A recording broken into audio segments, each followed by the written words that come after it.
couple minutes. Yeah. All righty. Welcome everyone to the Centerville City Council being held on March 19th. We welcome those that are in the audience tonight and may be joining by Zoom. A little bit larger crowd than normal, so this is fun, kind of fun. But let's make sure we can conduct business. We're going to go around the room. Let's start with Councilman Meekum and go with the roll call. Meekum present. Summer Hayes present. Heeman present. Hurst present. Plummer present. Thank you. And I'm Mayor Wilkinson. So we have all 5 council members present, and we're excited to be able to hear from you tonight too, if you're here on any matters that we're discussing. Let's go first to the legislative prayer thought, and I'm giving that tonight. I've been holding this as we look at the political races we have this year. It's federal and state races. But I'm reminded, I like sometime looking back at Frank Pignatelli and LeVar Webb and some of their comments, and both of them talked about how important that our county and our city races are, because they pointed out that the House of Representatives can go 22 days without the leadership of a speaker. The House didn't have a speaker for 55 days in 1961 and 1962. But if a city is dysfunctional for a day, residents would feel negative ramifications, whether loss of police protection, refuse collection, health inspections, traffic, safety, etc. The quality of our lifestyles is directly linked to municipal or county governments. All citizens should learn about their local candidates and voting. There may be supposed advantages to this system, but all citizens should learn about their local candidates and participate in the elections. And so those always happen on the odd years, city elections, and the even years it's state. And it says, while debates over international relations and the federal debt are interesting, in ensuring that the necessities of life are safeguarded is more important. Please remember this when hauling out your garbage.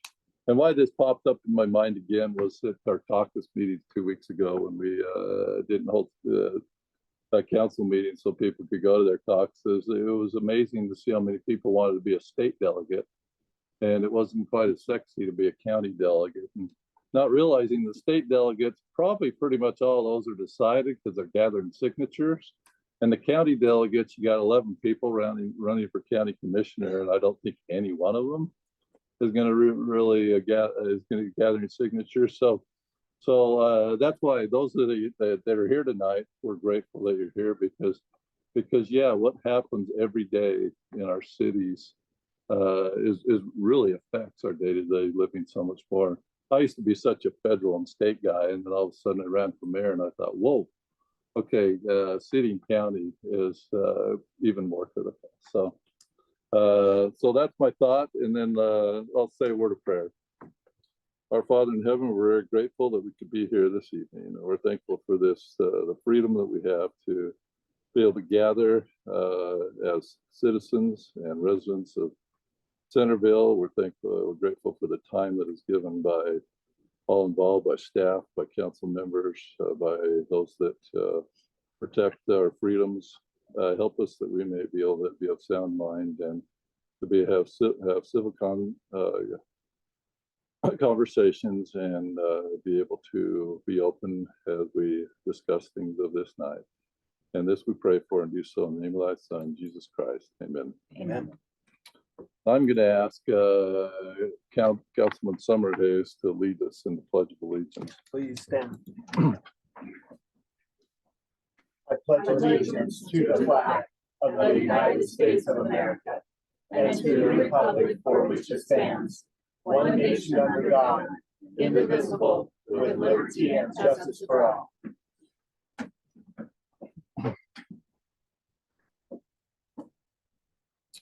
All right, the next thing on our agenda is the open session.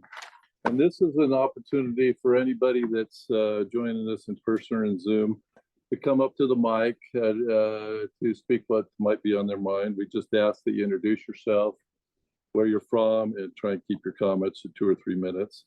Now, there is later on in our meeting a public hearing regarding condemnation of real property on 388 North Marketplace Drive, okay? So that one, the public will be able to talk about that issue at that point in time. So you don't really need to come up on that issue right now, but because you'll have your chance then. But anything else that may be on your mind, please, the mic's open for our open session.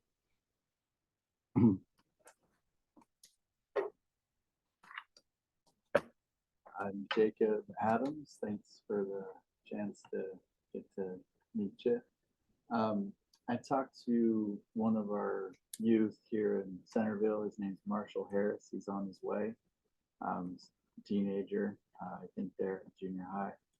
And I was telling him, he was telling me how he has a hard time getting to the skate park in Farmington. He's like, why can't we have a skate park in Centerville? And I said, well, from what I remember when I was a teenager, it took me about 3 years working on getting enough business sponsors to get a skate park in Rexburg, Idaho when I was a teenager. I said, are you committed to 3 years commitment to make something like that happen? And he kind of, paused for a second. He's like, well, maybe. And I said, well, the first thing you got to do is you got to show up on time at 7 p.m. the city council. So I'm going to work with Marshall on that. And if he comes in late, we'll have a, I'll kind of give him an update there. But Marshall, we'll see where he lasts and over the 3-year period. And just again, it's something that I'm just going to kind of guide him through that. Maybe talking to a few businesses here and there. So. Any advice from you? I received an email from 2 of you that responded to my email, and I really appreciate you. That gave us good guidance for Marshall. Thank you. Thank you. Anything? Appreciate any questions? That we'll take it under advisement, and we like when people come with solutions as well too. So thank you. Very good. Others?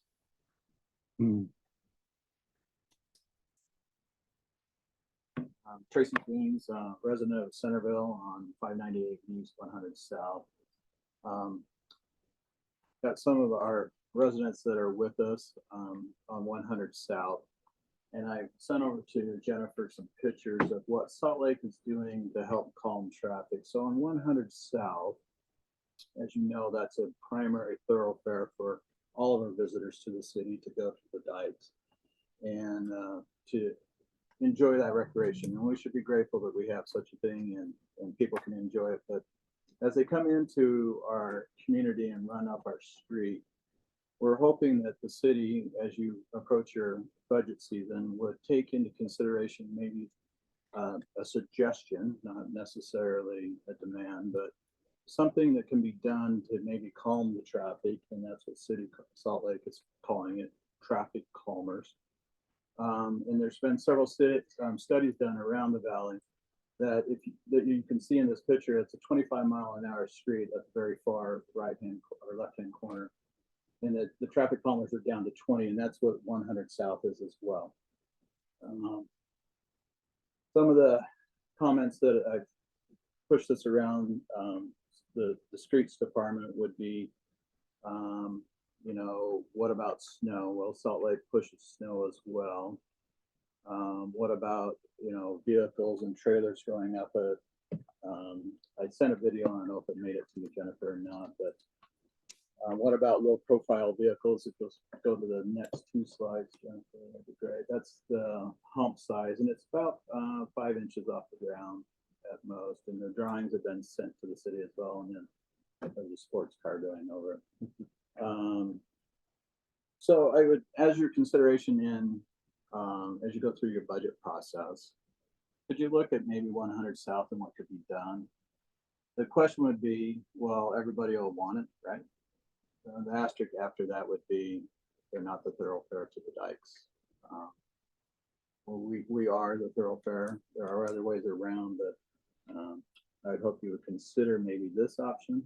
I do have drawings that the city of Salt Lake has shared with me. This is something they're putting all over the valley. And one of the studies that shows that if you can take the energy from a car going 35 miles an hour down to 20 miles an hour, the survivability of being hit is greater.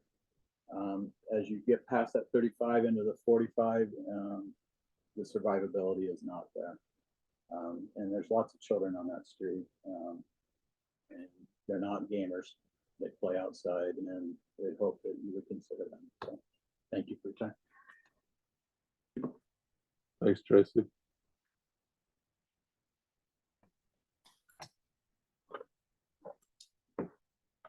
My name is Russ Nicholson. I'm a resident of Centerville on 100 South, just as Tracy has spoken, and he alluded to those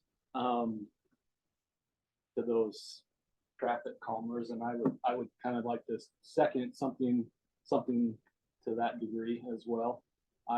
My family, we have 5 kids, and they're some of those that don't play inside, they play outside. And so we have noticed a lot of speeding, and we've noticed that, you know, there's been actions that have been taken. I know the speed signs, there's just up the street a little bit is a permanent speedometer marker. I don't know exactly what that's called, but it does track it and shows you how fast you're going. There's been the police trailers that have been put on the street as well, but it doesn't seem to help in all cases. At least there's lots of traffic, like he says, going up to the recreation bowl area up there, but I don't think that's all the vehicles that are speeding. That, you know, that's the main area to go up on Island View, and so there's people with faster cars, sports cars, that go up and down that street. So we do want you to consider something. And I should have been better and brought more options. I like to be part of the solution as well, but so maybe in the future I'll come with some options. But I do want to second Tracy's motion for that. Thanks for the consideration. Thanks, Russ. We appreciate you talking. That's first step. But others?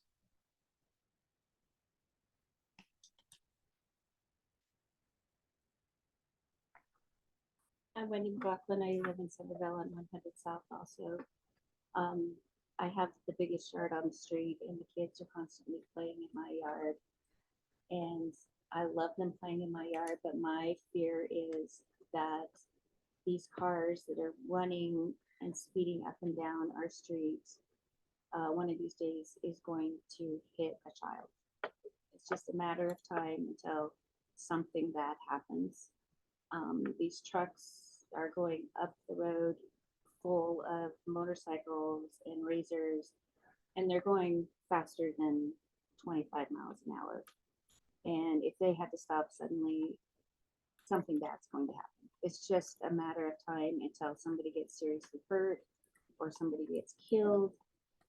Besides the kids, we have dogs, we have wildlife on our street, which we all enjoy.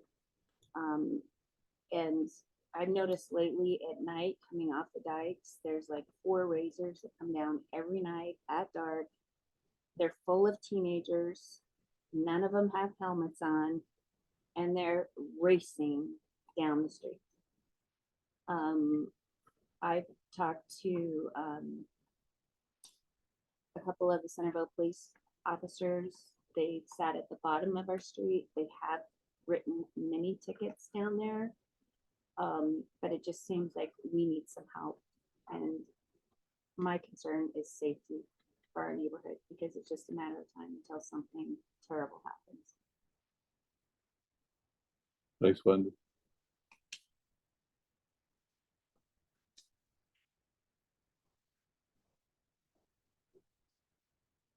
Ryan Moyes, also a resident on 100 South, and our family enjoys going out on walks and hikes.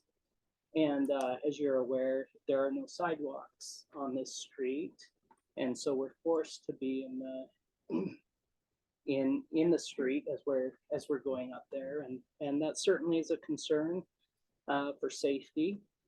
And then about a month or two ago, we had an officer stop by as he was doing an investigation on a stolen vehicle. And we were chatting at the door and cars go zooming up the street and he commented, "Does this happen a lot?"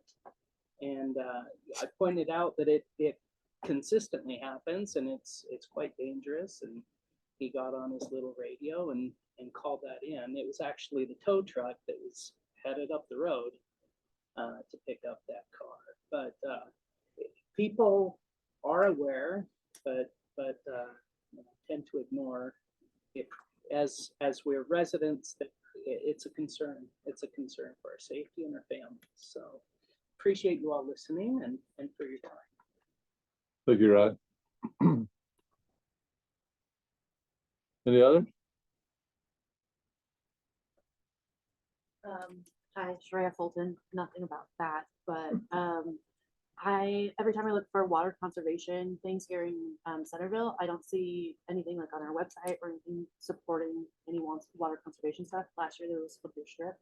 Just looking for some of those programs this year so that I can plant some native plants and get rid of some of my grass. So that's it. Thanks. Thanks.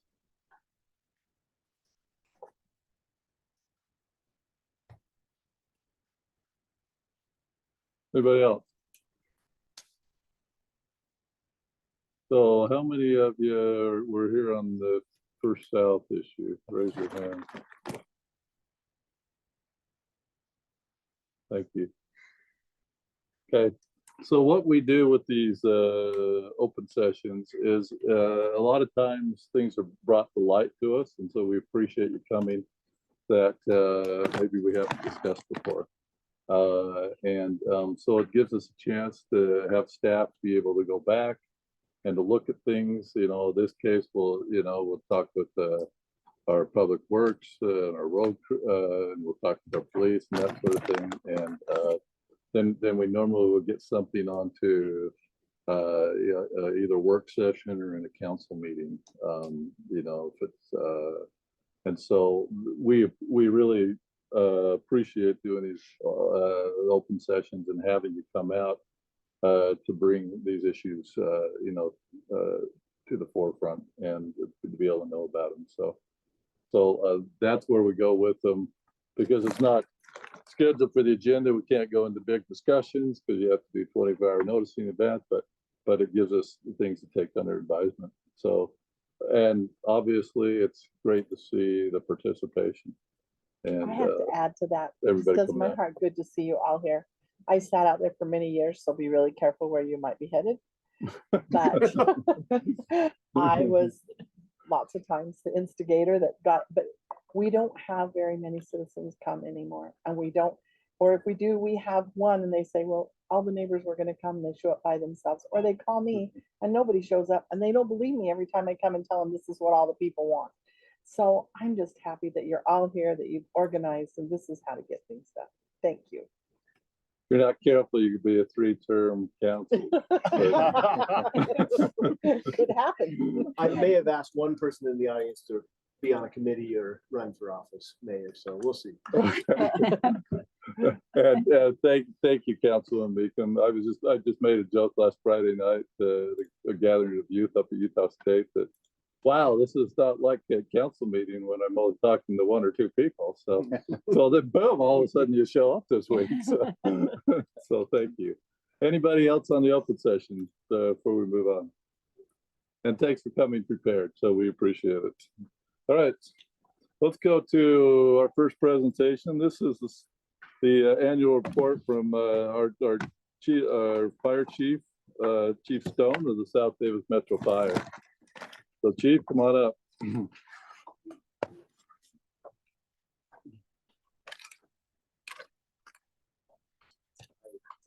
Thanks, Mayor. I thought they were here for me. I was like, man, I'm bringing the crowd tonight. But, last time there wasn't hardly anybody, so I thought maybe the news got out. But, I guess not. Anyway, thank you, Mayor and members of the council. I appreciate the opportunity.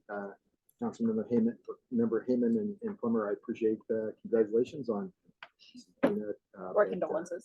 get a don't, introduce Have you myself. had them over to the station yet? to No, do they that? haven't, they don't call, they don't write.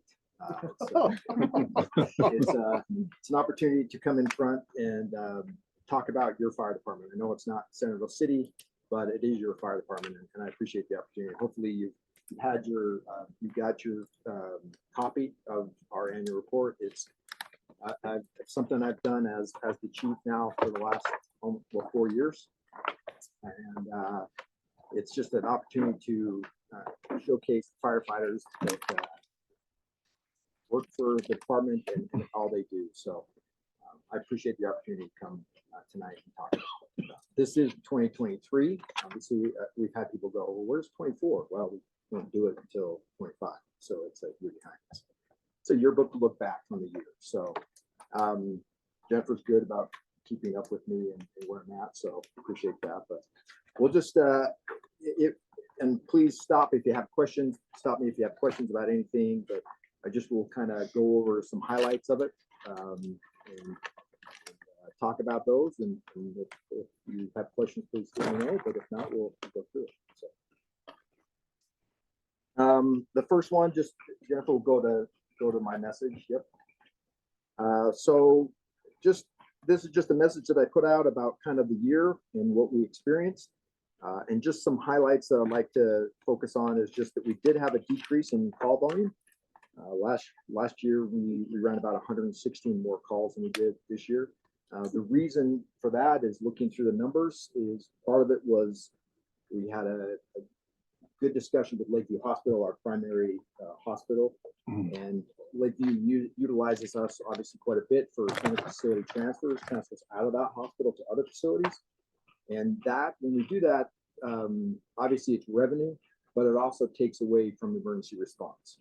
That's, us going to Lakeview, taking a patient from their emergency room or their intensive care unit and taking it to like LDS or St. Mark's or IMC. So that was a good working relationship that we have with Lakeview and their administrative staff to try to decrease those.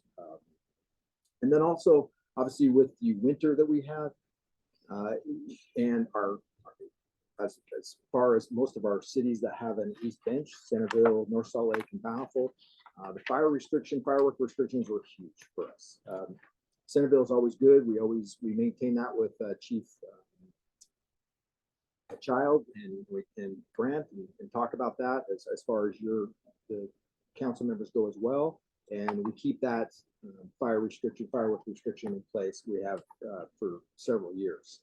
That helps us tremendously to keep those fireworks off the East Bench and thus reduced our wildland fires this year, which was a big help. That it also, with the amount of water that we had in our plants, was a big help too. We had a decrease in wildland fires. We saw an increase in structural fires though. So that was the only thing, but those weren't caused by fireworks. They were just either human caused or whatever. So 2023, we saw Chief, before you go on wildfires, is there anything besides firework restrictions that we as a city can do to be helpful in wildfire prevention, like in terms of maybe a community effort with our trails committee or clearing? I think you do a great job. We always try to push people towards the fireworks shows, the professional shows, and let them do that.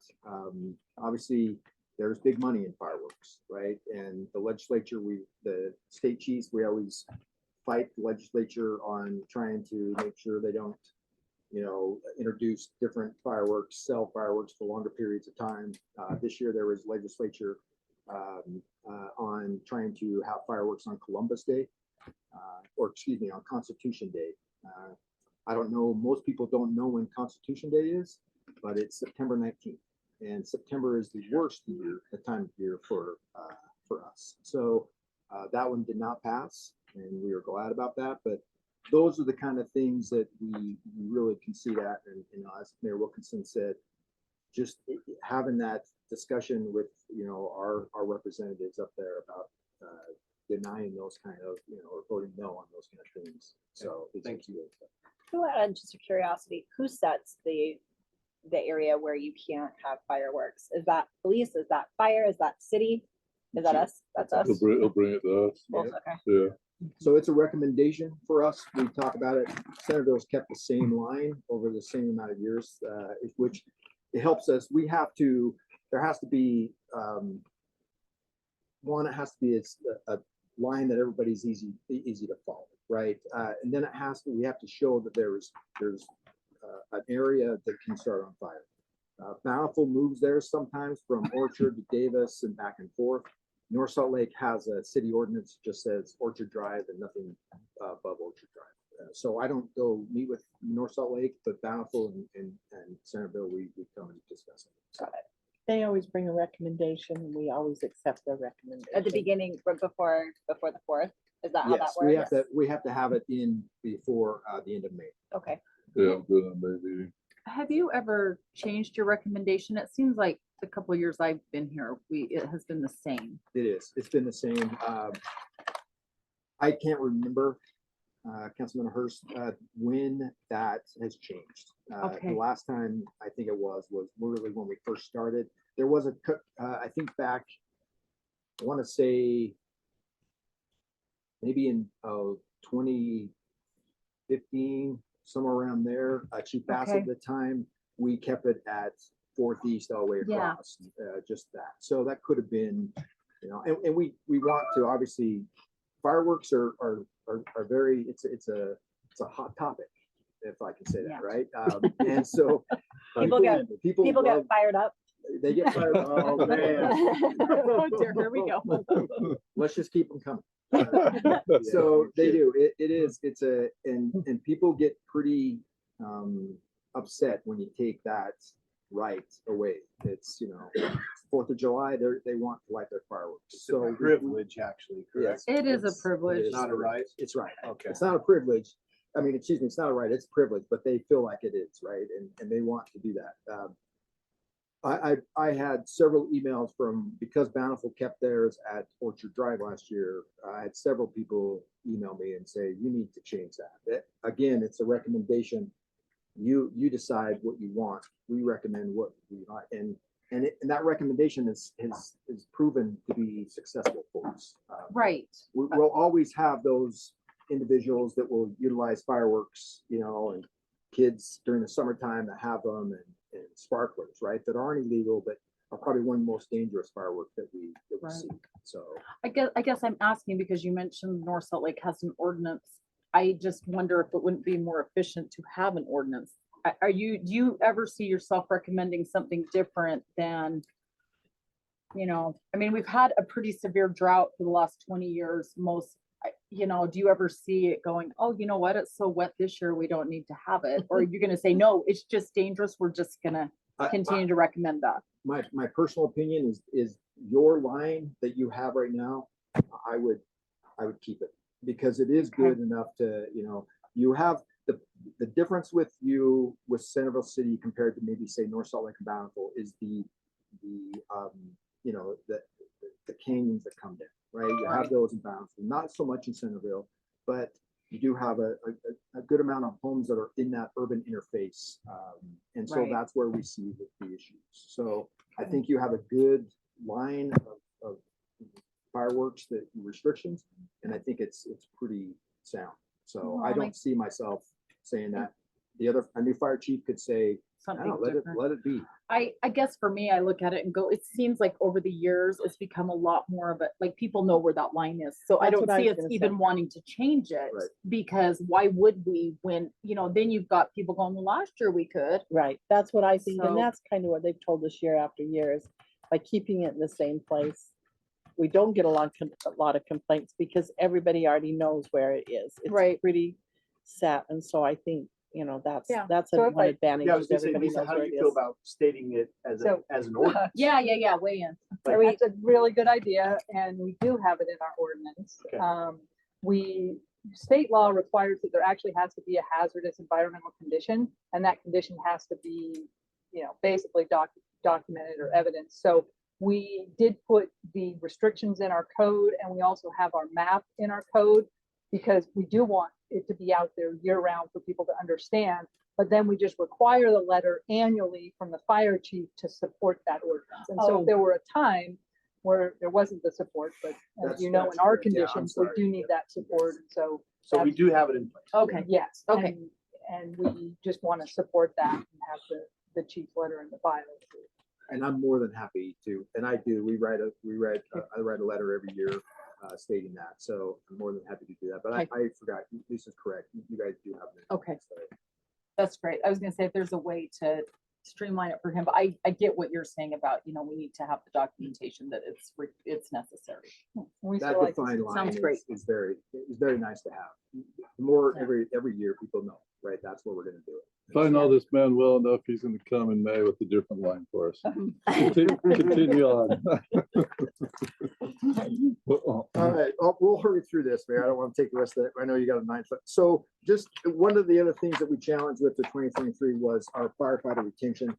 Along with and we'll kind of get over to the next is we have an administration board or committee that Brant sits on, and then our board, obviously, that Mayor Wilkins sits on, that we discussed of raising our salaries, and that retention and that salary increase helped us tremendously retain our firefighters. We were losing a significant amount of firefighters to other departments in Solid City and Solid County, USA. So You still have one vacancy. I saw in your social media post, you're trying to fill one, is that correct? no, we're going to try to hire 5. We've got, we're testing right now for firefighters. Right now, we're sitting we have 90 applicants. Okay. And we have 4 in academy right now. We had 5, we lost 1. Okay, So maybe if- that's what I saw on the We social have- media posting. I So we thought have I 4 saw in it. academy right now. They'll come out in May. We'll start another academy in at the end of summer. And we'll try to put 5 in that one as well. So, thank you. Other than that, we'll move on. So, yeah, you can see we went to the board of trustees and the admin committee. And if you have any questions about how we are set up politically, that is the admin committee helps us with our budgetary process. We have Jessica Hardy, who is our financial director, myself, along with Jessica Brandt and all the other city managers and the clerk, bring our budget to the board of trustees, the mayor and the other mayors of the cities that we serve, and go through the budget that way. But that's just shows you those, you can see that handsome devil, both handsome devils on the upper right-hand corner there. So Thanks, Chief. you're welcome. I'll pay you later. Yeah, thank you. I meant to give you my Venmo last night, but you ran out. Then just our organizational chart and our mission. This year, in 2023, we put a strategic planning committee together to create a strategic plan. That's in the works right now, but we are an all hazards fire department. So hazmat, technical rescue, structure, wildland, we do everything and things that aren't even listed. So when people don't know who to call, they call us. We come, we mitigate, we try to help out and then leave. So, but we do have a new mission statement. I wanted to create a new mission statement that was somewhat easy to remember. Usually mission statements are long and we have firefighters that haven't known our mission statement. So our mission statement on the bottom there is to preserve life, protect property, and to exceed the expectations of those we serve. So now our firefighters know it. It's simple, and our motto is committed to excellence and delivered with pride. That's plastered all over our stations and as well. So the organizational chart there, you just see how that's made up. Dr. Swiler there I guess on your right as well, is our medical director. So he oversees all of our narcotics. We were under his licensure.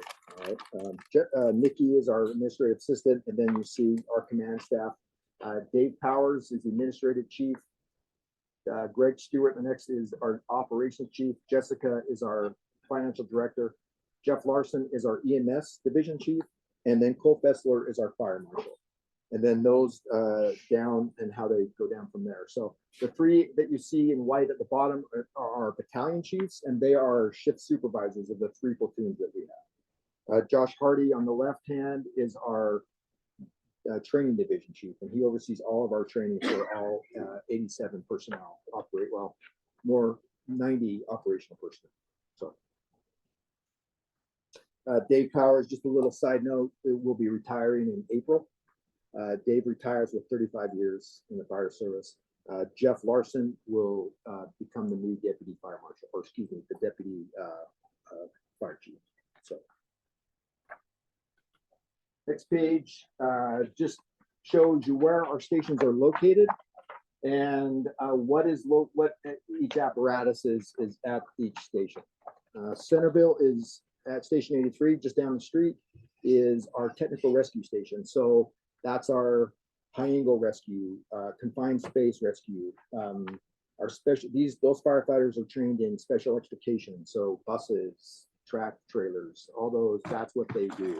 That station has a training wall for them to do pickoffs and things like that. So on top of being advanced EMTs, paramedics, and firefighters, they also have to have a certification to be technical rescue certified. So water rescue, that's all they do, right? So, and then just the other stations there and what's located.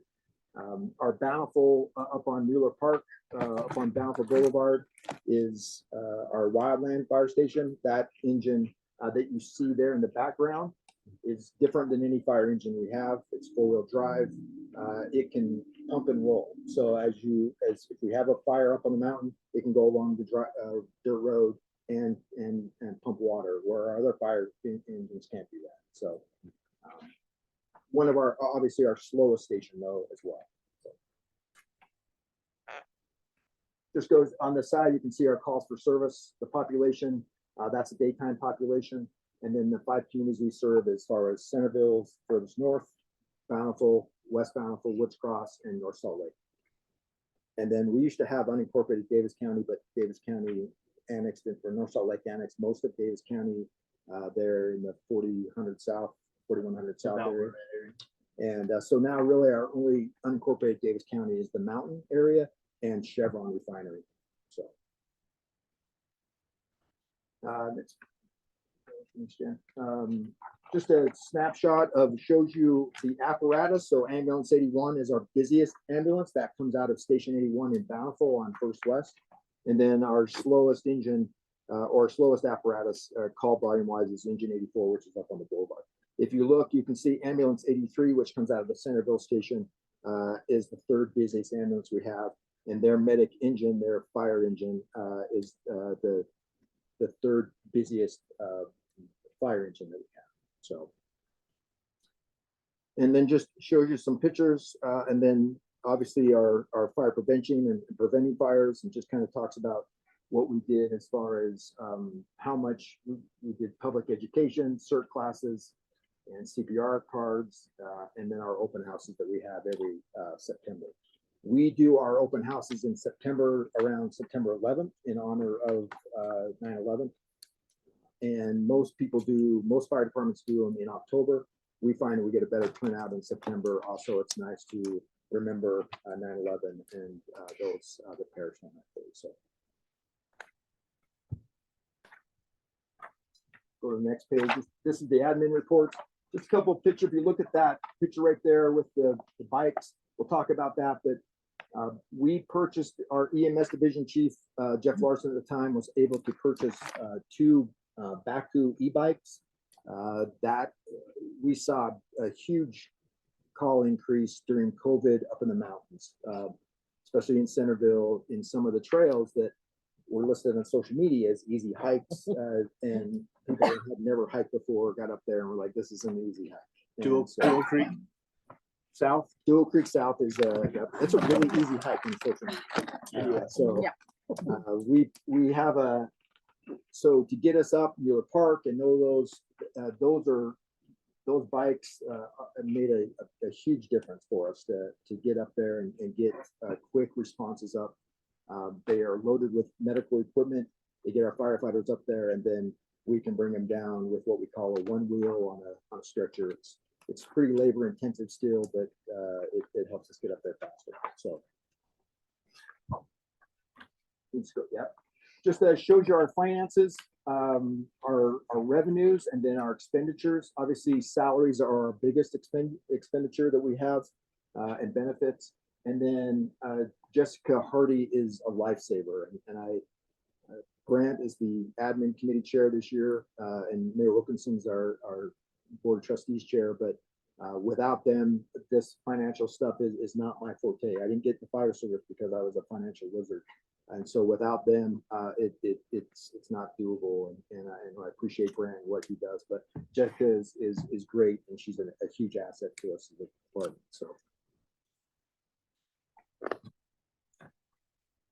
The Fire Prevention Bureau consists of Chief Fessler that you saw, and then Amanda. Amanda just went part-time. We were able to replace her position with another full-time inspector. They have quite a bit on their table. With serving 5 cities, they oversee all building and new building and existing building and have to go through all the fire code with all that. Not to mention, Chief Fessler is also oversees our fire prevention months or open houses, our CPR, our CERT, and our fire investigations. The investigators at the bottom are his cadre of investigators that come in and do, when we have a fire, we'll call them in and they come in and investigate the fires, see the cause and find the cause. So just some information on the side as far as what we do with our fire prevention, our CERT, and our open houses on that one side, some pictures there. So we did have $11 million in fire loss this year. And when we go to the major calls, one of them was in Cedar Springs, and we lost those 8 apartments in that fire. And that was a big hit as far as our loss total goes. So. Training division, you see Chief Hardy there with Captain Ray. Captain Ray was our captain in training. He was primarily in charge of going out to Recruit Academy and then working with the operational staff during the day. And just kind of a breakdown of everything, the training that we have to do. That these firefighters do day in and day out to maintain their skill set. Not only EMS, but fire, not only fire, but structure and wildland. And on top of hazmat, technical rescue, if they're so trained in that as well. So it's a nonstop training. Operation division, go through that. Chief Stewart on fire operations is our operations deputy chief, so he oversees the 3 battalion chiefs and then everything operational. He was instrumental in, we did a dispatch. How do you want to put that? Combined dispatch, virtually combined dispatch. I'll say it politically correct. Where we had a lot of dispatch centers in Davis County. Now we have 3, and going down to 2. Bountiful is who dispatches us. Bountiful Police dispatch us, and Layton City dispatch everybody else. But Davis County still has a dispatch center, but it's slowly fading away. But we had to do a virtual dispatch, so we had to upgrade our whole dispatch system, our station alert system. Was a huge expense, but it worked, and Chief Stewart did a really nice job of getting that taken care of. And then we also changed our operational staff from having all of our paramedic firefighters on engines, on the 3 engines at 81s, 82s, and 83s, to rotating those paramedics out to ambulances and running an advanced EMT and a paramedic on an ambulance and engine, so we could get there faster and have a higher level of care. Before. So that gets back to one of your opening statements on the Lakeview transfers.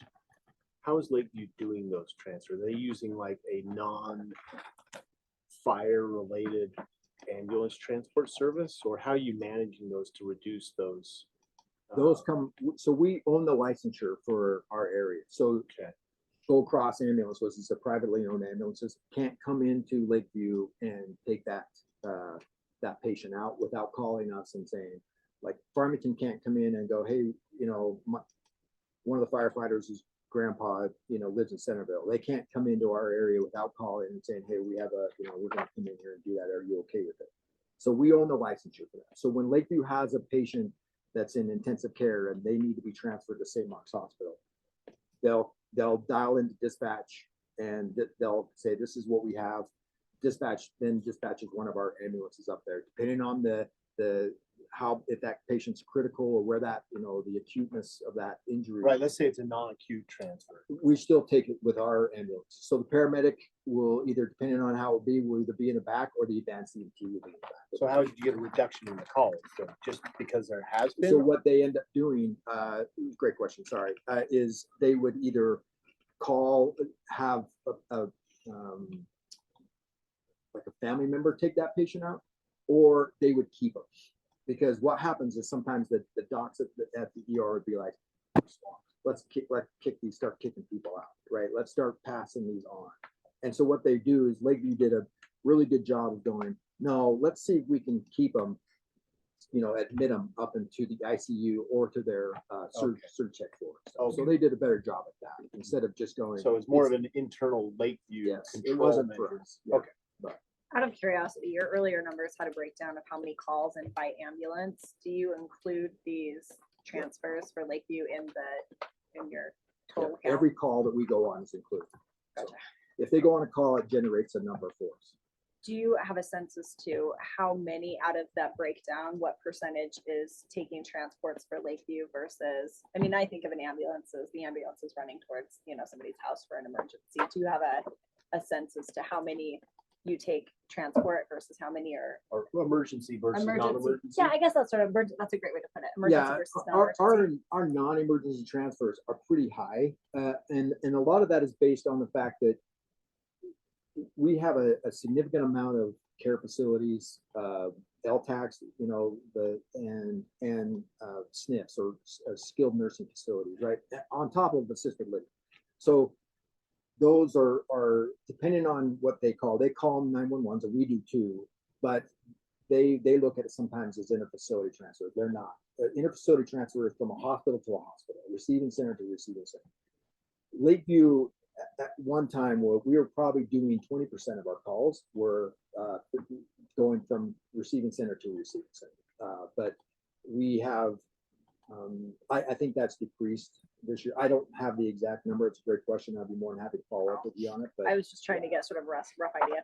that's why it was nice to see a reduction in calls, but a lot of that reduction was fires and those non-emergency transfers outside of Lakeview. Great. But a lot of those are what we call a level 1 transfer, which the patient is very sick. They need, a IV pump or a respirator that our paramedics can do, and they'll take them out. And we'll go lights and sirens with that patient. But they try to fly them a lot too now. Air Life is a helicopter service with Mountain Star, and they'll utilize Air Life now. Our air transports have decreased over the years in the time that I've been here. We just don't utilize them. We can get to IMC just as fast as they can get the helicopter, land it, sit on the ground, and then take off. We can already do that. And the cost is significant. So I want to let you know your changes are helping. I want to make sure you stay on your toes, so we check you out quite often at my house. I have a 95-year-old mother that lives with me, and it has been faster and the quality has gone up. I've always been happy with them, but the last few times they've been much faster. One time made a difference whether she lived or not, or didn't live. And so I just want to thank you and thank your guys for what you do, and tell you that what you're doing, I felt like we did get better service, and I felt like they were here faster. Well, thank you very much. I appreciate that. Yeah, it's always good to hear. That's what we're here for. They're so good. They're so cute with her. It just, Well, let it's- me know when they're not. But we do have a pretty high concentration of these skilled nursing facilities. We do. we I do. mean, We do. Creekside, Per capita, we Legacy have House. quite a bit.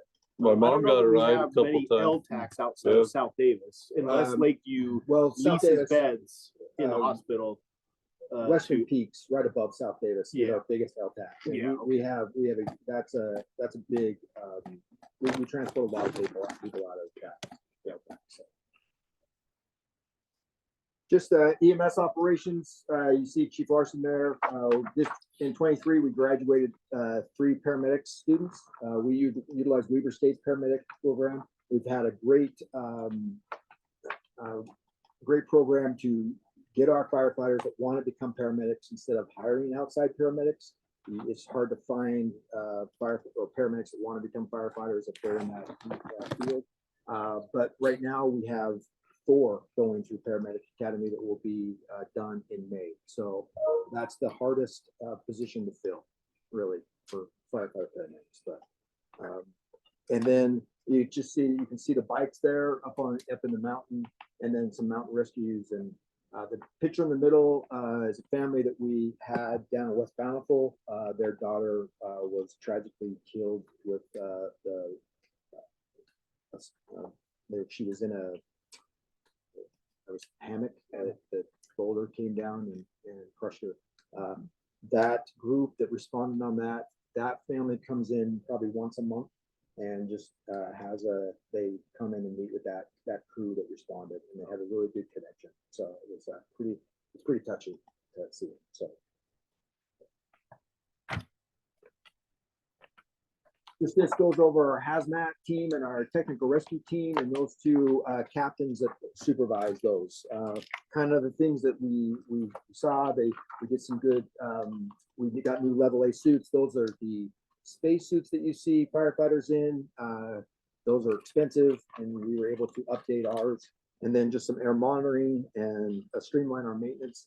And then tech rescue, we were able to send our crews out to some great training to get that. So when we have these high angle rescues up on, when we have the refineries, we have situations up there where they'll call in their people outside that come in and do their turnarounds, and we'll have issues with those up there. Those guys can come in and pick those guys off those high angles. So it's pretty impressive. I can call them, but we call them dopes on a rope. And I was a dope on a rope, and so I feel I'm still, I'm not anymore. I'm a dope, I'm just not on a rope. And so, and as a hazmat team member as well, I think, but both these teams are very specialized, and it's impressive to watch them do their job on top of firefighters and their EMS. So. How do you guys interface with search and rescue in terms of the technical rescue operations? Great. The nice thing, Cole Fessler, who is our fire marshal, is in the upper echelon of Davis County Search and Rescue. So that has helped us tremendously. The sheriff now obviously is awesome to work for. And I guess I'm not gauging on the relationship basis, but like technically, how do you guys? So we work seamlessly. Coordinate. Yep. So we'll get the initial call, and we'll call immediately for Davis County because. So you guys act as the lead, and then you call them as. Yeah, because we can get up there faster than they can mobilize. Okay. And so we get up there, we'll get to the patient. Because they've got to call around people that are just. Sometimes it looks like,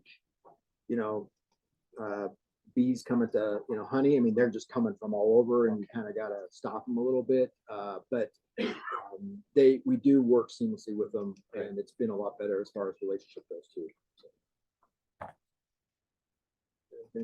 So these are just some significant incidents that's happened in 2023. You can see we had a few fires in Centerville, but the biggest one was our city or Cedar Springs fire that we lost those units. But just some big ones. We did have another major loss up in Summerwood, up in Bountiful. That house was about $3 million, and it's quite interesting. We have video that we have people that were up there. They saw the fire coming out of the fire place or up above the chimney. It was on fire. They ran up. They told the people, and they said, "No, we're just having a fire in our fireplace. It's okay." So then they came back and they were on the phone with 911 and said, "Never mind, that they're just having a fire. You can see the fire, the girl's videoing it. You can see it coming out." And then they're like, "This can't be right." And so then they call back 911 again and say, 911 hung up. The girls did the dispatchers did their job. They're like, "Okay, if everything's okay." And then luckily the family was able to get out. But it was a complete loss for them. So difficult with the height of that, where that is, and how to get water up there and things like that. So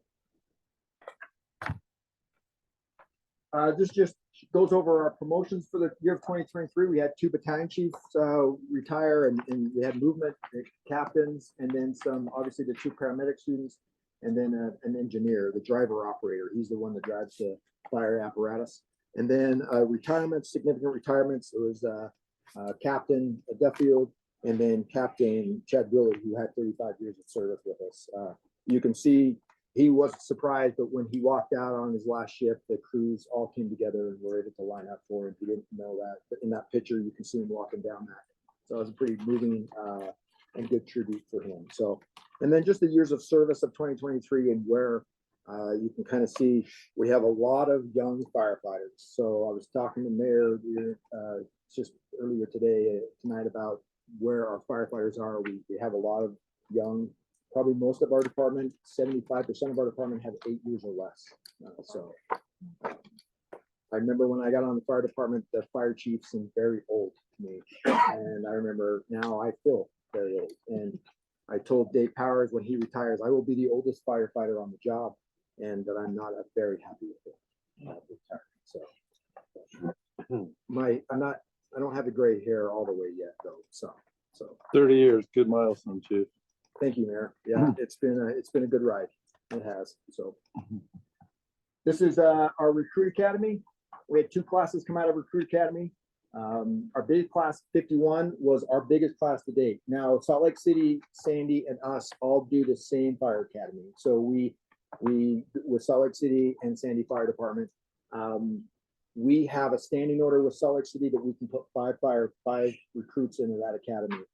They take the majority, and then Sandy City gets whatever's left over. I love that because the fire chief of Sandy City is Jeff Bassett. And some of you know Jeff Bassett. So anytime I can get a dig into the old fire chief of South Davis, Jeff Bassett, I will. And so I get more people than he does, and he doesn't like it, but I'm okay with that. So, but in class 51, Salt Lake City did not have enough people. So we were able to really, that was the class to try to get us back up to staffing because we lost so many.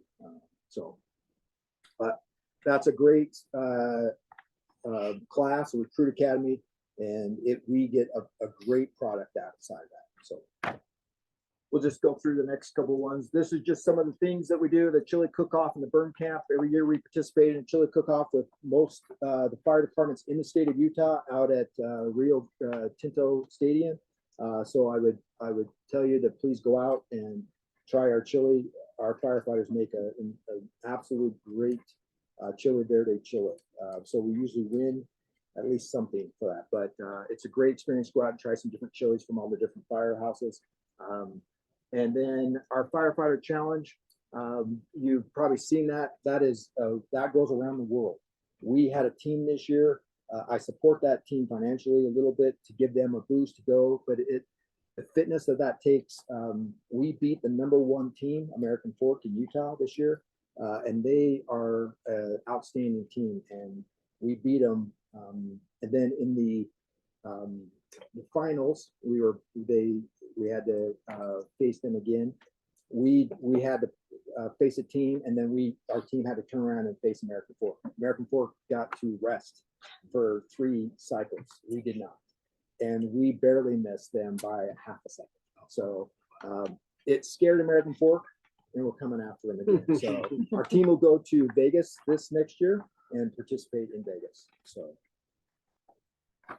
And then the last couple pages is just some pictures of the fire crews. I know there seems like there's a lot of pictures of ducklings. Where our decrease in call volume with ambulance transports and wildland, we had an increase in duckling saves this year. We saw more duckling saves than I think I've seen in my 30 years. Who's calling him in? Huh? Who calls him in? Everybody. Concerned residents. Yep, they'll see a mama, a hen walking around the drain, and they'll call, and our guys will jump down in there and pick them up, and you can see it puts a smile on their face. They enjoy it very much. But we did have a significant amount of duckling saved this year. So No cat and tree. Yeah, exactly. no. In my 30 years, I've seen one time that we rescued a cat out, and it was the fire chief at the time, his neighbor, and that was her only not only family member, but one member of her family, and he was like, "We're gonna do this." And I'm like, "That's funny, really? You've never seen everybody that calls, and we do have calls, but I've never seen a cat skeleton in the tree because they do come down. So we do not spend the time to do that. But duck rescues are a different thing. That's pretty popular, and they are so. And then just You even got our city attorney laughing. Lisa, you can come out and do something. If you want. So, It was is- Lisa that called him in. She's Yeah. just trying to not let anybody know. We see him station 85 down off of Redwood Road and 2600 South in North Salt Lake probably sees the most of them being down off of Redwood and all the ducks that are down there. But I honestly, I was like, another one today? We did one day where we had three different, and then one where they rescued the ducks. She ran off with them and came back and they all fell back in again. So yeah, it was, so one of the firefighters that helped me put this together thought it was funny about out and about quacking jokes. So it was anyway. And then the next picture just is more of our firefighters doing some stuff. I love to highlight what they do and we can go to the next one there. Sorry. Yeah, it's okay. Just start. And just what they do, you can see. If you look at the top left-hand corner there, that's our recruit class. After they graduate, we take them up and I go hiking with them and we talk about their things. So it's a good opportunity for me to be up there with them and be on a level with them instead of just seeing me as a guy in a white shirt. So that's behind a desk, which is not what I got the fire service to do, but that's not jokes on. So that's all I have. I'm sorry if I took too long, but I appreciate the opportunity to come and talk about the fire department. I'm proud to be associated with such professionals, and I'm proud to represent them. So thank you for allowing me to be here. I really appreciate it. Thank you. Thank you. Thanks, Chief. Okay. Appreciate it. You bet. Great report.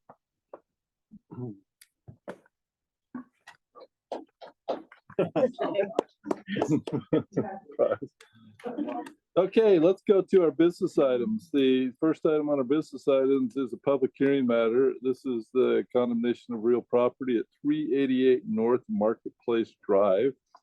I'm going to turn that over to our city attorney, Lisa, to introduce that and a guest that we have to talk about that. Great. Thank you, Mayor and Council. This is a rare item that we have a condemnation resolution on our agenda. But we are pursuing with UDOT an expansion and improvements to the Parish Lane and 400 West intersection. And that expansion requires the acquisition of some, what I would say, slivers of property adjacent to Parish Lane. We've been successful in acquiring property from America First Credit Union and Zions Bank and MTC. This is the last piece necessary for this intersection project. I would like to say it's about 2 feet wide. It's not going to impact the property significantly with some of their landscaping. Just to acquaint you, this is the IHOP property, but it is owned by ARC IHCTVUT001 LLC. IHOP is only the tenant. I just want to make that clear for the record. So we do need to move forward. We haven't been able to negotiate with them. It's not necessarily an issue of price, but the type of deed that they want for this condemnation. So the city has hired J.D. Kessler, an attorney from Parsons, Bell and Latimer, who specializes in condemnation actions. And so he is here to sort of walk us through the process, but also give us an update on this, why this is sort of a unique legal issue that we're just debating and negotiating with the property owners. So we're hoping to be able to acquire this property, and I appreciate the work that JD has done on it already. So. Let's see, Jennifer, can you go, I think it's the 7th page, so it's 2 more beyond this one. This is just one. Is this in a different? This one, okay. So of course so again, I'm JD Kessler. I'm a shareholder at Parsons Bay and Latimer in Salt Lake, and do this kind of eminent domain case is one of my specialties. So I think this is the most exciting, part of the meeting tonight. So, I hope you all Sound like a true lawyer. so it's a little difficult to read unless you get out your magnifying glass, but as the city attorney mentioned, you see a strip along the front of what is currently occupied by IHOP. And what is being sought is, if you were to look closely, there would be a parcel called 102, and it is an 806 square foot parcel that runs essentially. Oh, perfect. Thank you. So essentially, it's this line right here, right along the edge, and that is like I said, 806 square feet. That parcel is being sought in fee from the landowner. The next piece here, which is the labeled 102 PUE, it is a 2,104 square foot public utility easement. And the reason that needs to be relocated is there's a current PUE that has public utilities in it. There's a water line, a few other things. All of that will have to be moved back as part of this road project. And then finally, this parcel, which is labeled 102E, is 1,215 square feet. And that is just a temporary construction easement to be used during construction. As a result, it will also impact some of their improvements. That means there's sod that will be disturbed, that sort of thing. The total parcel value of being sought is $29,000 approximately for the fee parcel, $17.6 thousand for the temporary easement, and $10,900 for the PE. And there's about $5,000 for the impact to the landscaping, the sod, the sprinklers, that sort of thing. So the process here today is that while the city is responsible for the condemnation, UDOT will be the ultimate owner of this, of the fee parcel at least. And so as a result, UDOT has policies about what sort of deed can be used to acquire property, because essentially UDOT wants to make sure that they get valid property rights. They don't want to quit claim deed. They don't want to find out someone else has an interest and suddenly it encumbers the road. And of course, that's a problem for federal funding. So, which I believe is involved. So that is where we are at with the landowner. The landowner is essentially not fundamentally opposed, and I don't believe they've even come tonight. And in my communications and conversations with them, they're not opposed to the condemnation. They're happy to see this happen, or they're willing to see this happen. I don't know if anybody's ever happy to be condemned, but they're willing to see this happen. They're going to accept this, but they want to give us a quick deed. And so it's really a logistical challenge. What we are working through with them right now to see is to, one, see if they will change their mind and go ahead and give us something with some sort of warranty that would satisfy UDOT. More of like a special warranty deed. Yeah, something like that. Something, as long as we get something sufficient, something more than a quit claim deed. But we need to see if UDOT will go ahead and accept something that's less than a full warranty deed. And we are negotiating that at the moment, trying to see. The other option is... Has title shown any encumbrances that we would be concerned about? I don't believe there are necessarily encumbrances that we are worried about from third parties. I think the issue is this has been a complicated title chain. This entity, which has a name that I can never remember, is essentially, some sort of, it's a holding division. Yeah, it's a division of this company that they're using for various investment. This is a real estate investment trust that's really holding this. So there's been enough transfers back and forth that we need to make sure that one of those transfers doesn't create a gap in title. And so one of the ways to do that might be just to file the condemnation and essentially use it like a mini a mini quiet title action for this, but we are still. Title insurers have felt like they could insure around this? Or no? Is that why the question is up for debate? It's Because if we can get, it's the UDOT. to get will Stewart decide. title or UDOT First is, American. yeah, UDOT is the ultimate owner, hasn't been willing to go that route. They want something more than just the title insurance. So it's protection. the debate boils down to what type of deed based off the chain of title. Yes. The landowners would. And- No lender issues. No lender issues, no, it's really a question of UDOT.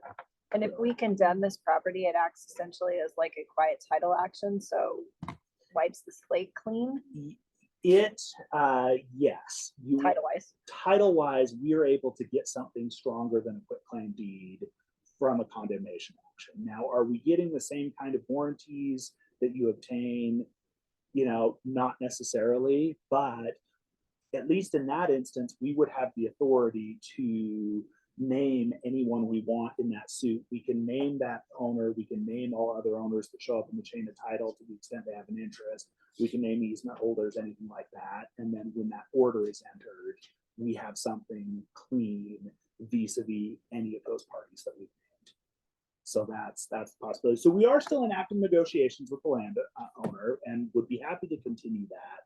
But in order to move this process forward, the condemnation process is timely at the moment. Often in condemnation cases, what you would do is you would get a right for immediate occupancy that you would stipulate to. This particular landowner has indicated they are not willing to enter into that kind of occupancy. Occupancy usually is what allows projects to move forward pending resolution of the valuation of the ultimate title.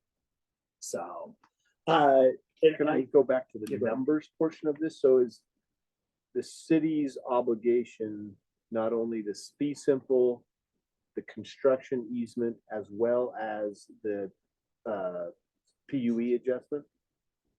Yes. And remind me the number, 29,000. 29,000 for fee, 17.6 for temporary, and 10,900 for the PUE. 17,600 17,600 for, approximately. I'm correct, rounding. that's fine. Yeah. For what? That was for the temporary construction easement. Was it 17,600? Yes. And The PUE is 10,900. and remind me, the fee parcel is 800 and how many square feet? 806 feet squared.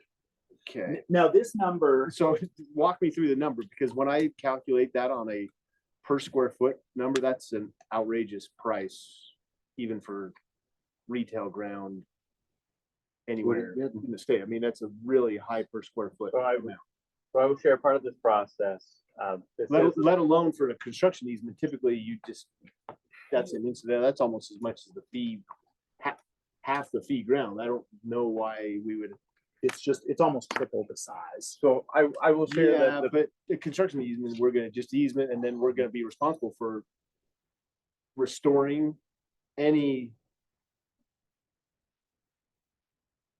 land that's been disturbed, sod, shrub, trees, so we're replacing it back. So I get there's maybe an inconvenience, but if the fee is at $36 a foot, that's like so that's super what. expensive. So let me share. So part of this process is UDOT. We have a right of way agent we've been working with to work through these processes, and then we have appraisals being conducted. And $36 is actually on the lower end. We've seen near Chipotle $72 a square foot. So what we're seeing is appraisals are happening, and that's what we have to go off as the appraisals that are happening. So Yeah, that's where we're getting the numbers. I disagree with the appraisal. So the appraisals are changing. So to be honest with you, they're coming down. Yeah. In the last year, they've come down. But And, they that, just and that's one thing I would like to point out. But is when it comes to these- I would look at your appraisals, because at Chipotle, I don't know if that's an appraisal for the postage stamp pad, or is it for the full site?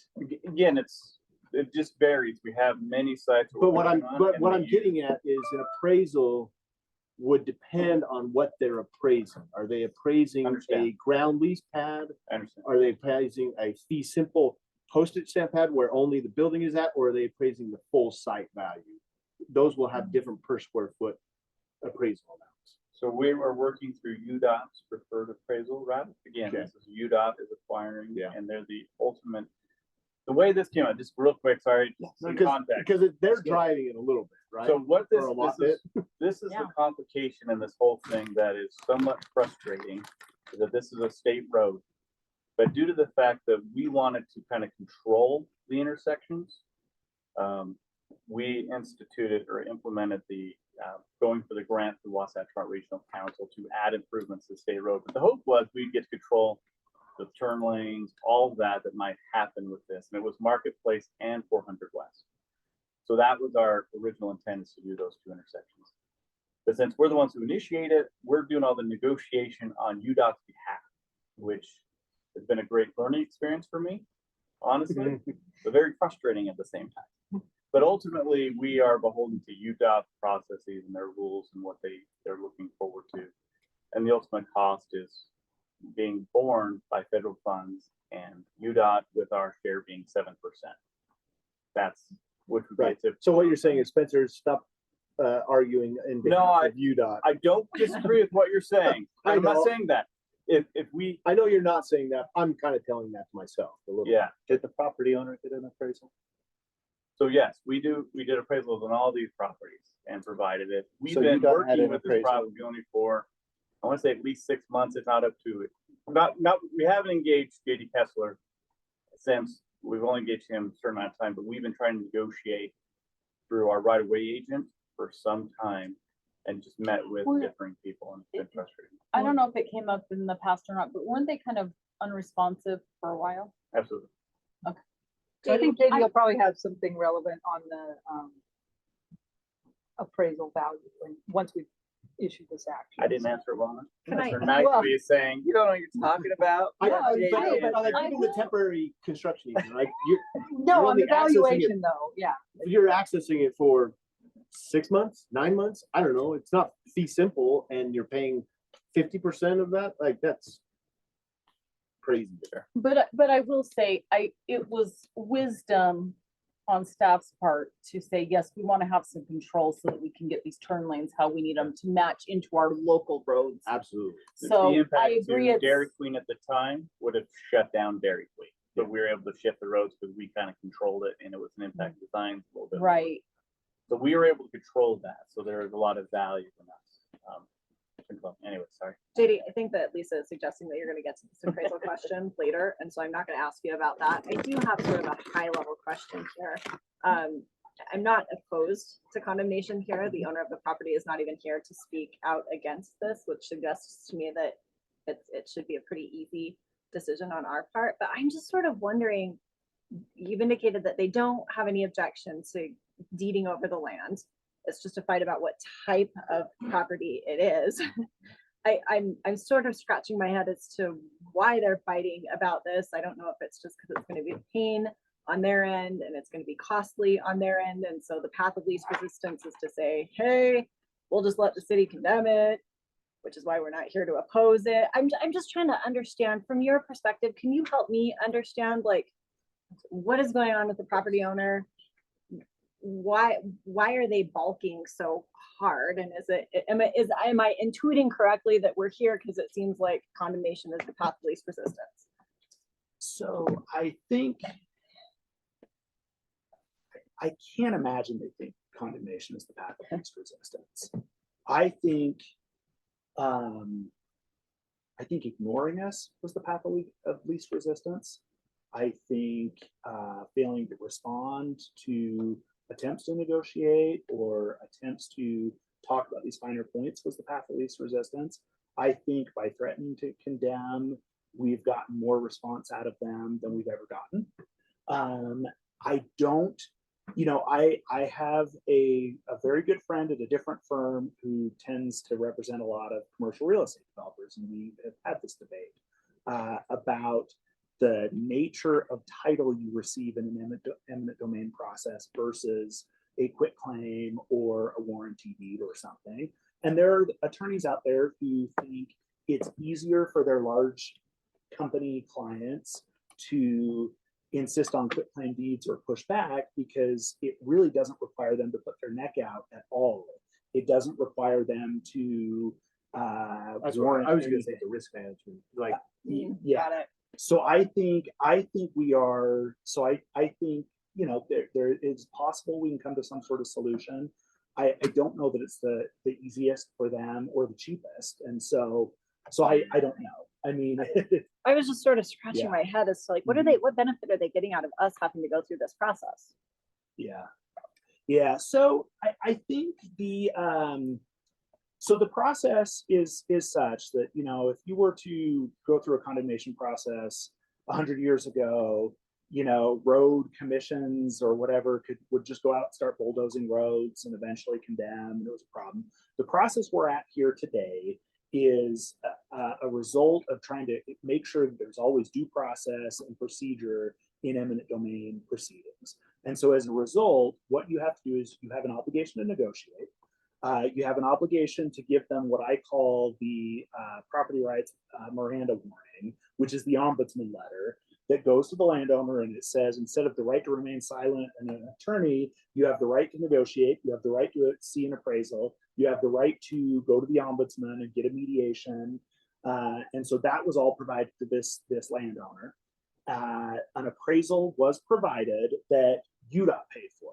Now, they also have the right to go to the ombudsman and ask for a second appraisal, which they have not done. And they could, you know, UDOT would pay for it, or this process would pay for it, and then they would get to choose who gives that appraisal. And it's still possible that they could exercise that right. And so what happens is, after you give the property rights Miranda warning, under Utah law, we have to come here to the council and make sure that the property owner has the right to stand up and object in a public hearing such as this. And so that's the opportunity we're providing. Now, we aren't today approving a value of the property.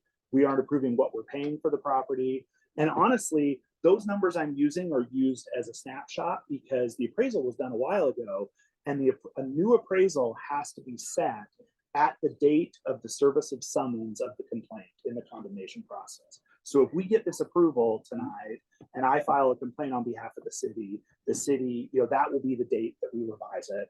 And so whatever is going on with the market. we're just authorizing the condemnation process. Yes, yes. And as you may know in the resolution, there's, you know, it still says that negotiations may still occur and will still occur. I think, you know, we're always happy to talk. We're always happy to talk this through, but it gets to a point where if it's going to jeopardize the project timeline, and this is the last piece of property there, that's when we would move forward. And what that does, if we continue to be unable to negotiate some sort of stipulated solution to this, we would be able to we would file the complaint, and within 30 days, we could go in front of the judge and ask for an order for immediate occupancy. And that's what I was suggesting, is that something where we could go, the judge would say, look, you need to build your road, go ahead and get started. And landowner, you get to reserve all of your rights to contest the valuation, etc. And so it cleans up the process, makes it a little bit more, you know, it just makes a little bit more fair process, more reasonable process. Make sure that everybody's paying attention as well. So I've covered the appraisal, I think, on sort of the two pieces there. Like I said, we could seek occupancy so we could keep the project going on time. And then we would have the opportunity to go through, do depositions, anything like that, if it comes to that. You know, I hate to say that, I know this is a public meeting. I don't get the feeling that this particular landowner is terribly, like I said, terribly feisty or upset about this process. They're just not motivated. They haven't been motivated, and they do have their own corporate policies about what kind of deeds they get, which I think is risk management. And so we'll see how that goes, and we'll engage with them further on that. And honestly, we'll engage with them with UDOT, because I am not, we're playing the middleman here between UDOT and this landowner on this deed issue. As Lisa and I have talked in the past, I mean, we're happy to continue to talk, and if there's a way to sort of make this work for everybody, I think we're happy to do so, but you know, only if there really is middle ground to be found. So any further questions about the eminent domain process or anything we need to cover here today? I have one, JD. We're supposed to let them know 10 days before the meeting, right? And Yes. they have to respond before, is that correct or not correct? They don't have to respond. We just have to give them notice. And Okay. we did. They've acknowledged that. I've spoken with them since they received their 10-day notice. Okay, because that's what I was concerned about. Do we know that they knew about this for sure? Yeah, they did for sure. They asked specifically about, what's happening on the March 19th meeting. Do we, want to talk further about sort of, what their issues with the deed are? And of course, I've said, yes, we're happy to continue, but we need to kind of dual track it.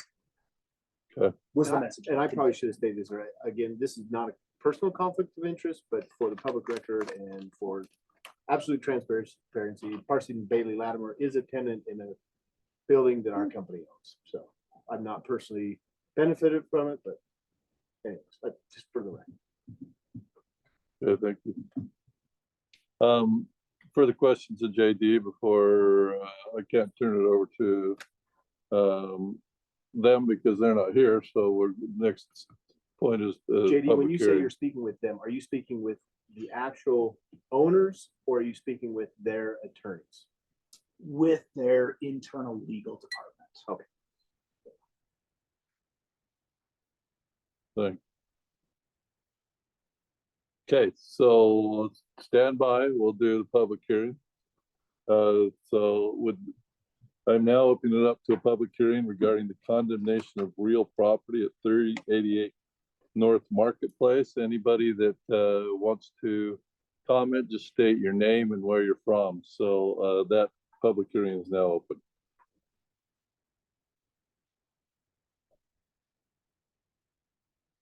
Anything on Zoom? Okay. Seeing no response, I will close the public hearing. We'll come back to see if there's further questions of Lisa or JD from council. If there's not, I'm happy to make a motion, but if there's comments, I'll withhold it. Anything else, JD, that you want to tell us before I take the motion? No, if there's no questions. Okay. We don't have any questions, doesn't look like, so Councilman Summers, sure, make the motion. I'll make a motion that we approve resolution number 2024-20, authorizing the condemnation of a portion of certain real property owned by ARC IHC TVUT 001, LLC, located at approximately 388 North Marketplace Drive, for the expansion and construction of improvements associated with the Parish Lane and 400 West intersection project. Second. A motion is second. Any further discussion or comment? Okay, let's start with a vote to a Councilwoman Heyman going to my right. Aye. Aye. Aye. Aye. Aye. That passes unanimously 5-0. JD, thanks for being here. Thanks for helping out on our behalf. Thank you. Okay, let's go to municipal code amendment, park regulation. Bruce, are you coming up to talk about this one? Or give us a little background. You and Bryce can hammer it out, but Lisa's the detail person on this, put together the ordinance changes and things, but basically we're asking to make a park restriction on slip and slides and bounce houses and things that are either dangerous, extra risk, or damaging to our parks. So speaking of risk management, from our previous conversation. Petting zoos, Bruce? What do you have against petting zoos? I'm just kidding. I don't know, we had a really cool one over here at the park that was really fun with I know on its alligators face, and snakes. Yeah. on its face, I feel so bad doing this, but I also completely understand it because you have a family birthday party or whatever, and they want to just bring in a bounce house or a slip and slide. Hey, great, have fun, but yeah. Is there something motivating this? I mean, Yeah. apart from I mean, too. I was like, have we had accidents? Are like neighboring cities having accidents and being sued? Like, what is Yeah. motivating this? Yeah, and from the Parks Department standpoint, it's a lot of time involved because there's quite a bit of to put together a permit and go through all the steps with and get the proof of insurance and work with the company when they arrive as they're setting up, make sure they set up in the right location, make sure they're not using stakes, they're going to damage your irrigation system. And then at the time of year, depending on the sun index of that day and how dry we are, whether or not it burns a giant hole in your lawn that you can't repair for weeks and weeks, all of those things. But that sounds like it's more of That, and that's the maintenance thing. So, but I as was far gonna as- say, we could assess a fee for those as opposed to, is that a risk management issue? So the risk management issue would be yeah, certainly injuries and things like that, which I'm But with a waiver, are we able to appease that or find some middle ground? I'm not either for or against it. I'm just viewing it from a community amenity standpoint. It So- sounds like you are all smiling, so maybe you've had a spirited debate in-house about this. No, I just said, they're gonna ask this question. Okay. When I went over the agenda with Fran on Friday, I thought this is gonna be an interesting one because I don't know where I am at. I hate saying, you can run our park, but you can't do anything there. That's, You know? Exactly. That's my that's point. exactly how I But feel about it. if we have, I mean, if you're saying, hey, it takes a lot of time, I'm saying, Yeah. well, great, then we're not charging the right fee for it. And that, And and if I'm you're gonna happy to, say, well, it takes some time to process insurance waivers. Yeah. Well, okay, well, that's just part of what you have to do. And let's make sure it's So- fee so that we have some immunity and some protection. So to your Right. point, so our neighboring cities do not allow it, Bountiful and Farmington, but there are some cities that do. They're requiring a $3 million insurance policy. They're requiring a 16-page application that's be filled out and then reviewed and has to be approved at least 5 days prior to their, they've put in, there's the one requires they put air-conditioned air under the bounce house, no stakes, only sandbags. One that does not allow them on grass, but has I identified a couple of parking lot locations where they would allow someone to do a bounce house. So there are some that have done what you're saying. They've tried to work around it. They've tried to put the fees high enough, and I think at that point, birthday party bounce house is not an option. Is it a Because you've now bounce made it house? so difficult and Yeah. so many hoops to But- jump Yeah. through, and so costly. But how does this impact our 4th of July celebration? Because we It doesn't. do have inflatables at the 4th of July. So if in the ordinance, it leaves the city able to, for a city-sponsored event, to coordinate, which we always do, where they are, how we hate do them. that. Like, we can do it, but you can't. That to me is a We're little, paying a staff to monitor each one. Yeah. We're doing the safety protocols of how many are allowed in it. We're setting up where they set up and Mass exactly. gathering permits, we manage the emergency Yeah. plan, we manage. So there's an option for a city-sponsored event could allow a petting zoo. If you wanted to somehow do one of these other things that's being restricted, you still have the option to override.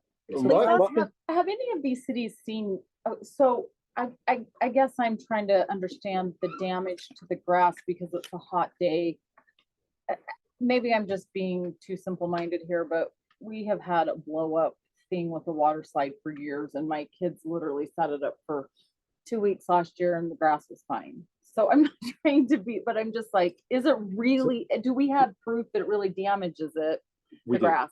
I've got pictures. Do you feel like that's even more damaging though than say the bike race that was in the park a couple of years ago and there were ruts and mud everywhere from where they had biked when it Right. snowed? Right, and then because it was in the spring when it snowed, Yes. everything was wet, that it came right back.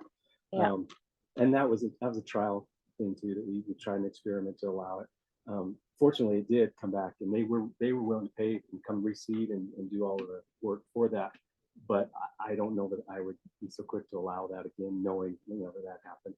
Right. The pictures and to your point, there are conditions and times when we've someone set up a bounce house and done one, and it didn't burn the grass. There would happen to be in a shady area. It happened to be a cool enough day. The conditions of the grass Sure. were right when they've set it up and when they took it down, how long it was up. But for example, just last year, 4th of July, a lot of people marked out their spots to watch the concert and fireworks, put Mhm. out plastic tarps, rubber or plastic tarps. The day after, you saw the drone photos. It took us months to get that. I was gonna And actually say- some of those areas we're reseeding right now because we still haven't been able to get them back to A grass again. plastic tarp, for sure, like that is not, it doesn't even need to be a hot day and it's gonna do damage to the grass. I just didn't know if bounce houses did. I'm not trying to be, like in disagreement of that. I just wondered if there was, if you had noticed that there's damage from those particular items. They can be worse. And I don't, but Shaylin's question still, I don't think has been answered. Like, what's motivating this? Yeah.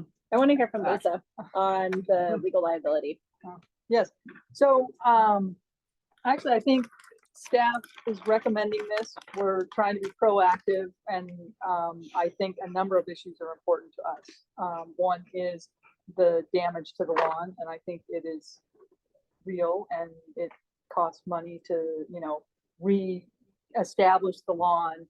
And really from a policy standpoint, the parks are for everyone. And this is really a localized private use and that is damaging to our parks, and it does create some liability. No, we have not had any claims that I know of in the recent past for bounce houses, but in doing this, I did research, and there's quite a bit of research out there that they are dangerous for children.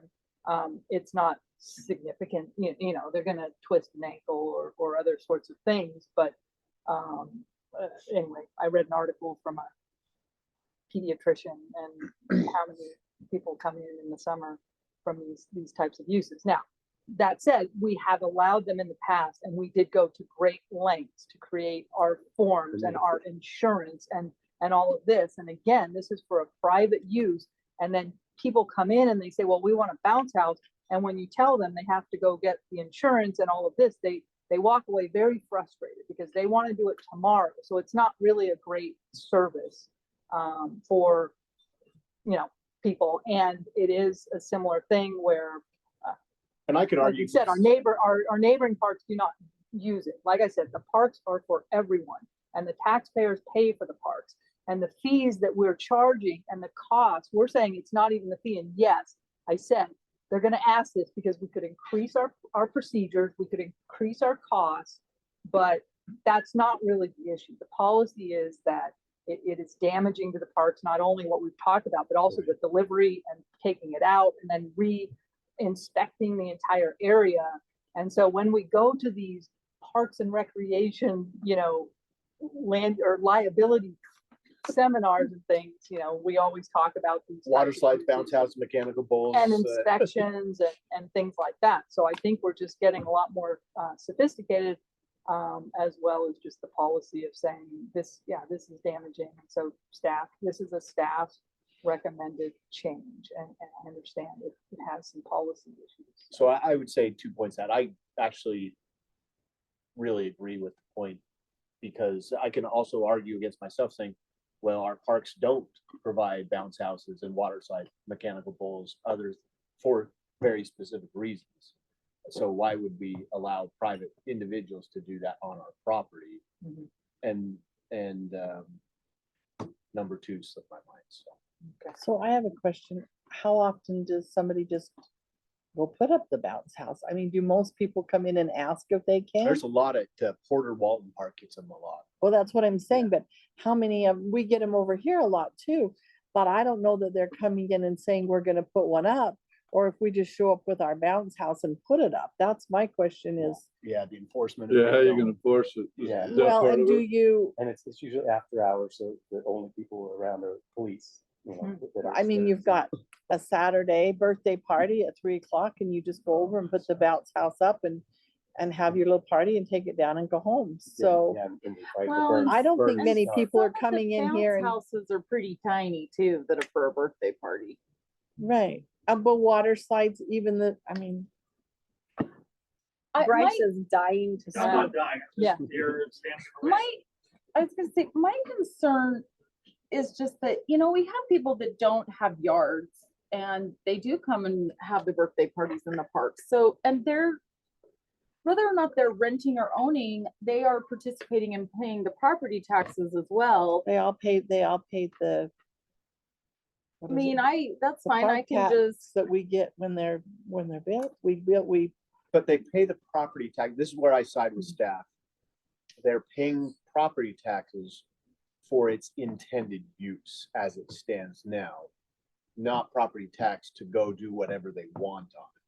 well, I'm not disagreeing with staff. I'm just pushing back a little bit, trying to understand the whole thing and trying to think about the other side, because I hear what Lisa's saying about they come in and they're frustrated. Well, they're gonna be just as frustrated that they can't have it at all. I don't think you've changed that one bit. In fact, they're gonna be even more angry because they're gonna be like, why won't you let us even have it? and We'll where pay if we damage it. Our You know, they'll neighboring have all. cities do not allow it. Yeah, I We're mean, gonna actually attract it, so that when they find that out from Bountiful and Farmington, they'll be calling. saying- And that, actually, I remember my second thought, my Yeah. second thought was, Fairly recent, yeah. Fairly you could say, recent. let's wait to What see. about West Bountiful? Because when they have that Valhalla thing that Viewmont does, like, there's not a square inch of grass that doesn't have something on it. So yeah, interesting. They do allow, they require air conditioned air to be blown under the bounce house while it's set up. Okay.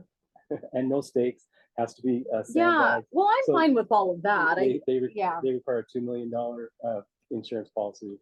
But isn't the person who's renting it covering that? Okay, I can see bounce houses maybe, okay? I mean, this is speaking from a guy that he's gonna go somewhere and None of this. he's just gonna do it and ask for forgiveness later, okay? And bounce houses with their danger, I can speak, but all this other stuff we're throwing in, dunk tanks, mechanical bowls, other amusement apparatus, that's pretty broad spread. So I bring in something and plug it into our some little teeny horse thing for 3-year-olds. To me, it's just getting controlling, man. When we're expanding it to so many items. I mean, so let's come to the park and sit around and have a sandwich. You know, that's all we get to do, right?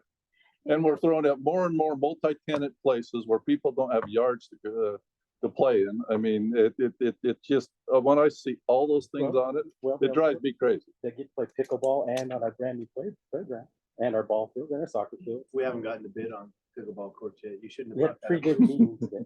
We will, the bid will be due back as part of my city report in 1 week from today at 2 p.m. So we'll give The you an second update thought later. I had was related to, I appreciate staffs being proactive, because too many times in a public safety arena, people will say, oh, they only put in the stoplight after a kid got killed. I'm not suggesting that's the worst case in these scenarios, but the worst case is a liability suit. And so I'm going to channel my inner Robin Meekum and say, I wish we could go to yesteryear when we didn't have a litigious society. And if my kid got hurt in the bounce house, that's my problem, not the city's problem.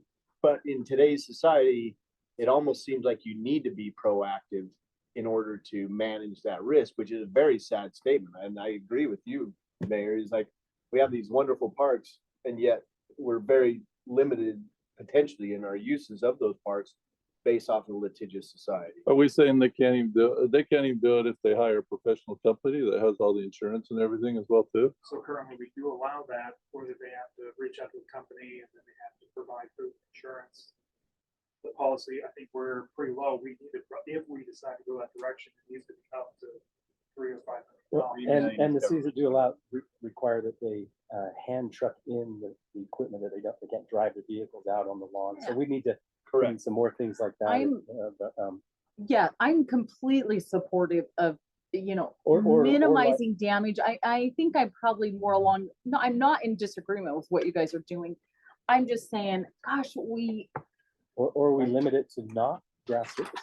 So let me ask you They a set them question up as far as staff time for the process it'll take to oversee this, the hours to go inspect and verify.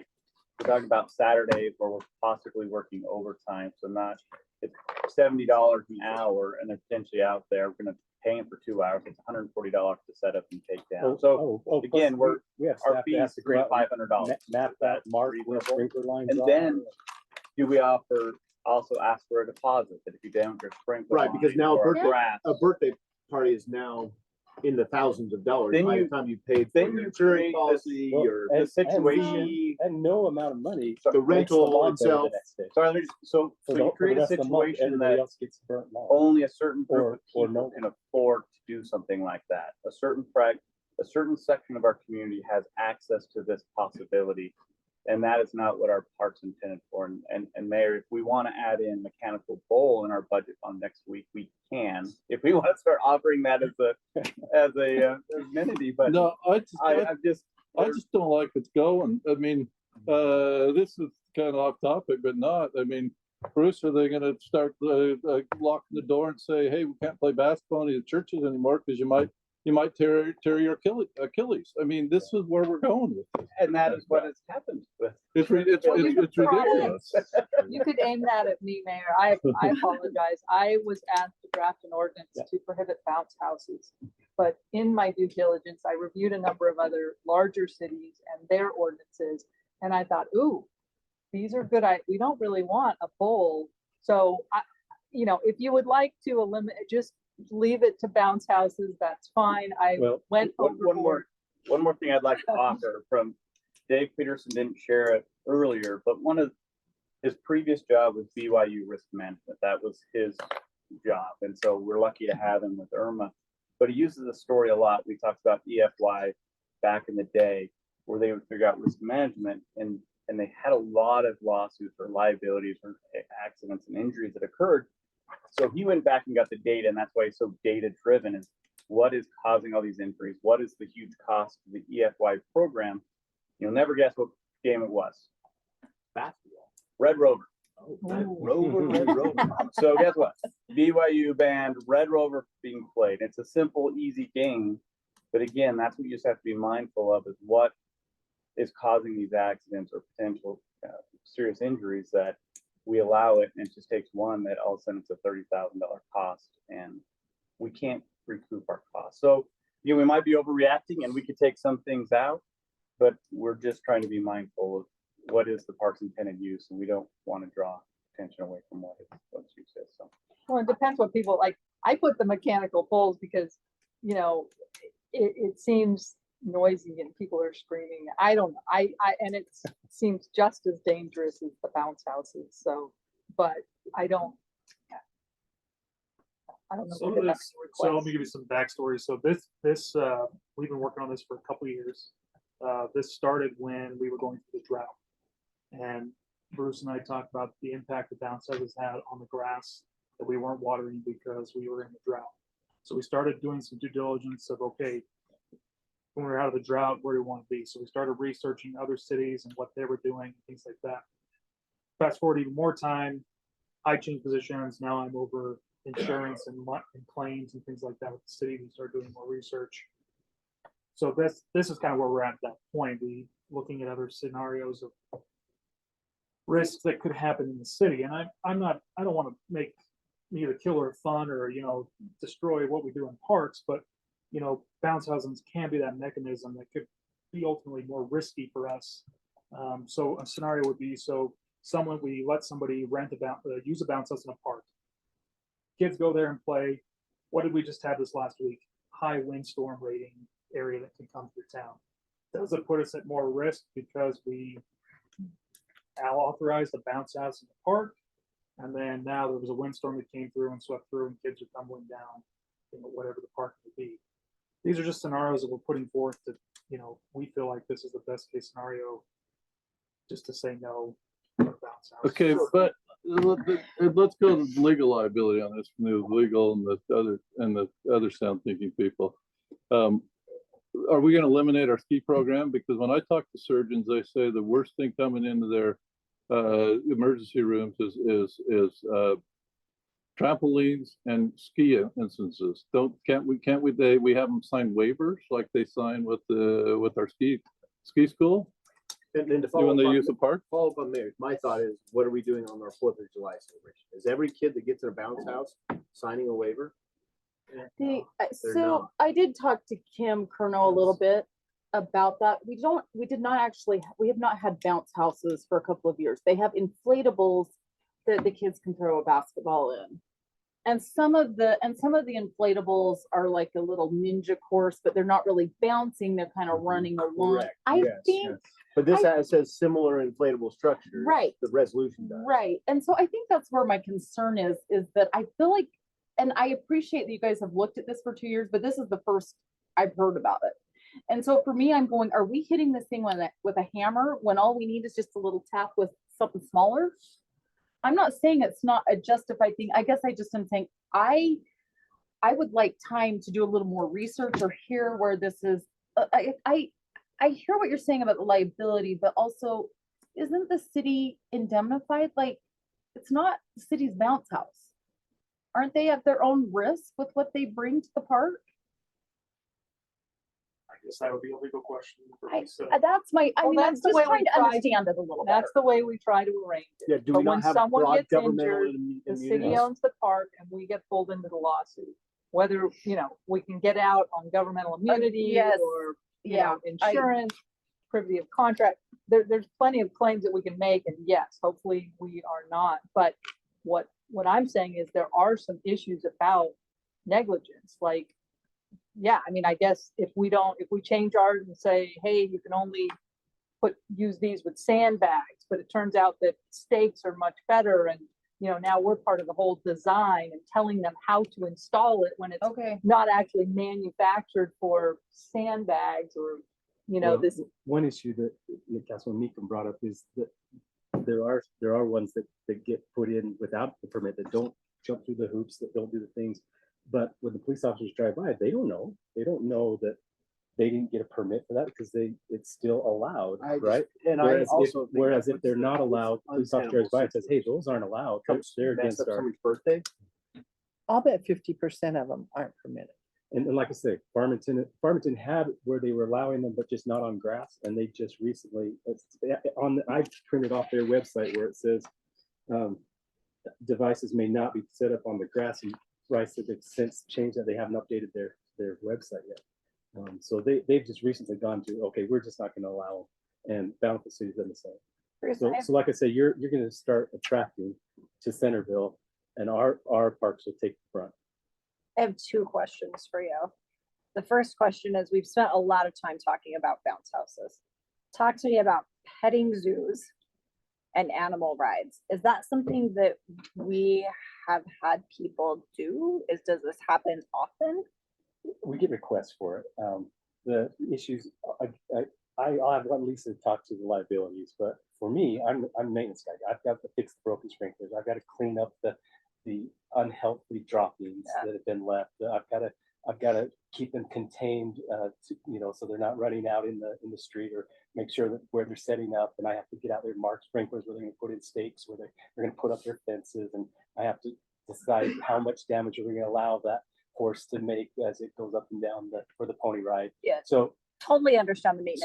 so that's my side of it. It's a big headache for us to try to go through a permitting process, to try to make them jump through all the hoops, and then again, if somebody doesn't do that and doesn't jump through all the hoops, we just find the damage later. The officer didn't know they didn't have a permit, and we're just stuck with it. Whereas if it's not allowed, officer knows, hey, that's against the law. They're not allowed.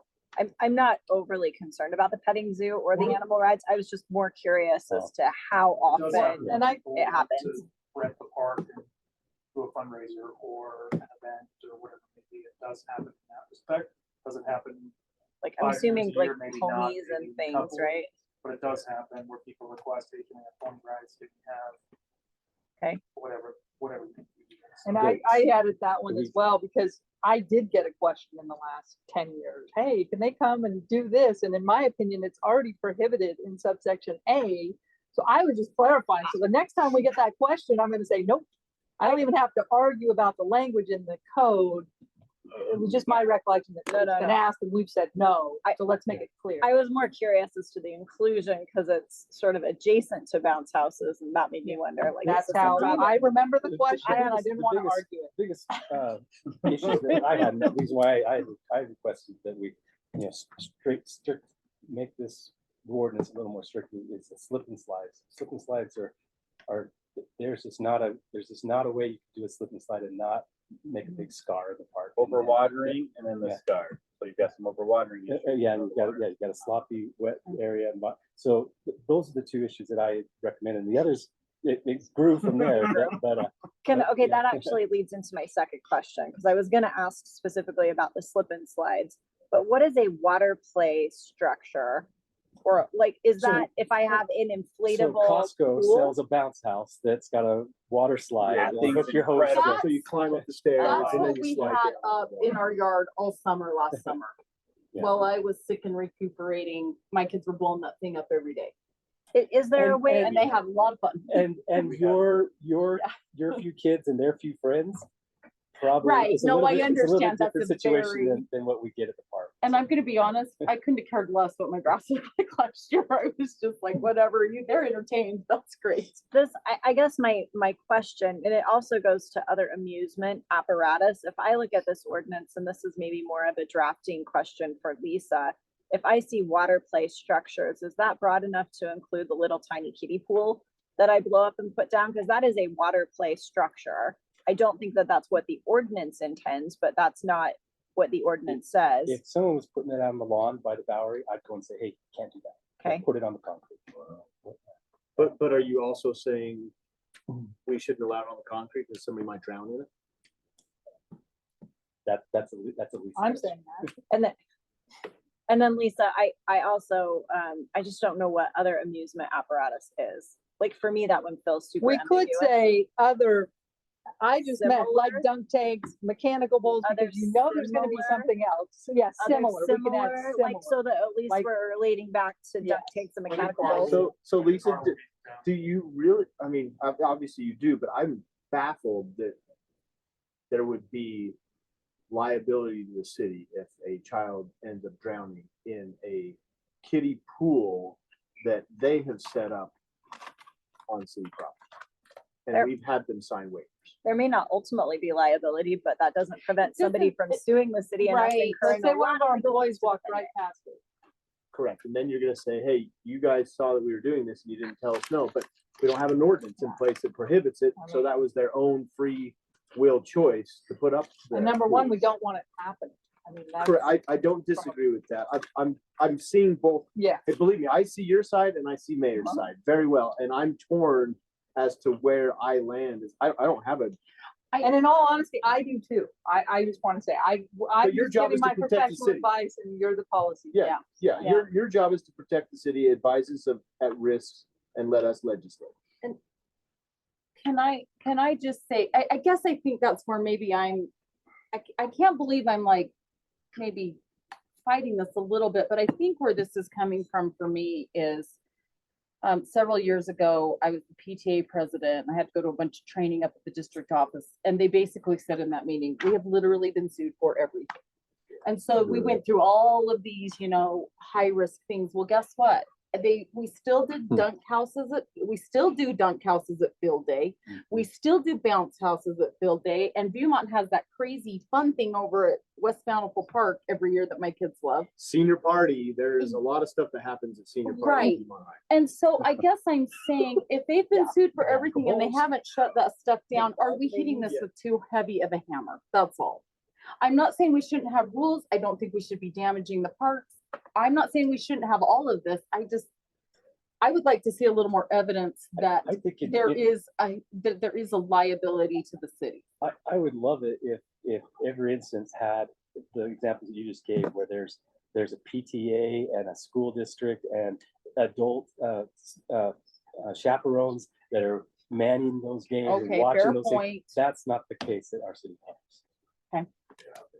I would love it, and I would probably not be recommending this if that were the case, that every time someone wanted to do a bounce house or a fun activity, they planned it out and had a staff that called and coordinated, and they had people there watching and maintaining safety, and they took it all down and they cleaned it all up afterwards. That would probably not be an issue. No, I know exactly what you're saying. You and I've had conversations about being over at the park, and people have not left the park the way they found it. I mean, I've been over there when there's been messes. May I after that. propose that maybe we table this, we could send this ordinance down to Dave with Irma again, they've offered a lot of this help on parade safety. So a lot of our ideas for parade safety improvements come from Irma and other things. So, and Chief, and why don't we send this to Dave, risk management, and get that data that you're asking for, just to get their That would opinion from a be- risk management standpoint. That would be great. Like I said, I'm not really opposed to what you're saying. I'm You just okay with worried that? about taking all the, like, I just am saying, let's leave some fun wherever we can. But also I agree, we don't want to have. the Then they need to risk. come to council Yeah. meetings because this is fun. This is That's Centerville right. Everyone City, should be here. friendly city beside the Great Salt Lake where we can't play. you can't. That's why we're rebranding and removing that logo. Playing on We didn't have a logo that went like this. Oh, that is good. I'm gonna Oh, do one. man, that was fantastic. Kudos, bravo. Okay. I saw some nodding of heads. I could support that So motion. do we have a Can we get motion? I make a motion that we table this item pending further information from Irma and city staff as they see fit. I'll second that. All right, motion is second. All in favor, aye? Aye. Opposed? All right, so, all right. Minutes, let's approve the minutes, February 20th, work session, and February 20th, city council. Any changes anybody saw? If not, motion to approve the minutes. Were there minutes in the packet? My packet that I downloaded had no such minutes. On city clerk there was. Was there? So. Maybe it was Yes. just in the PDF packet that didn't get Oh, included. yeah, Thank I you. had it. Should have been. I'm pretty sure I had them. I read it. Yeah, my whole packet came down and this was the one that did not have it in it. Oh, you know what? You know what's interesting? not- So they're when you not- click into minutes, Jennifer, it goes to the work session agenda. Yes, Yeah, that's what and city It goes council to agenda. today's. There's no minutes from last time. So we Fix may it. have to table that one. So we need to table that one, so if there's nothing Yeah, and for if them to I try and approve. click in the Oh, I council minutes, I apologize. just get a blank. I'm getting an agenda is what for Yeah. today's Well, meeting. I'm Oh, getting agenda on the work session minute link, and then on the council minute, it's just a blank. Oh, no, sorry. Now I'm getting the city council agenda. It just took a long time to come up. So what you're saying is that I'm not crazy. You are not no, crazy you're at all, not Sharon. crazy. What's Wait, showing up is where are you tonight's guys agenda. looking? So I'm on, Work I'm session on, and city It is council the agenda. agenda, I'm on not the civic minutes. clerk, Oh, clicking into the agenda item, you know. So You're we're right. clicking into minutes. If There you we go. click into minutes, that's you're what I'm getting the getting, Jennifer. agenda. Yeah, that's what mine pulls up too. All right, so you're gonna have multiple minutes to put on next meeting. Sorry about that. I must have Do we have to do any named motion? my to table that, files or just- wrong. Uh, will it come up? no, We don't need a motion by that, I do we? think that we'll just say, we can't approve them at this time. Correct. Okay. Okay, Sorry, everyone. My bad. that's all right. Let's go to, appointments.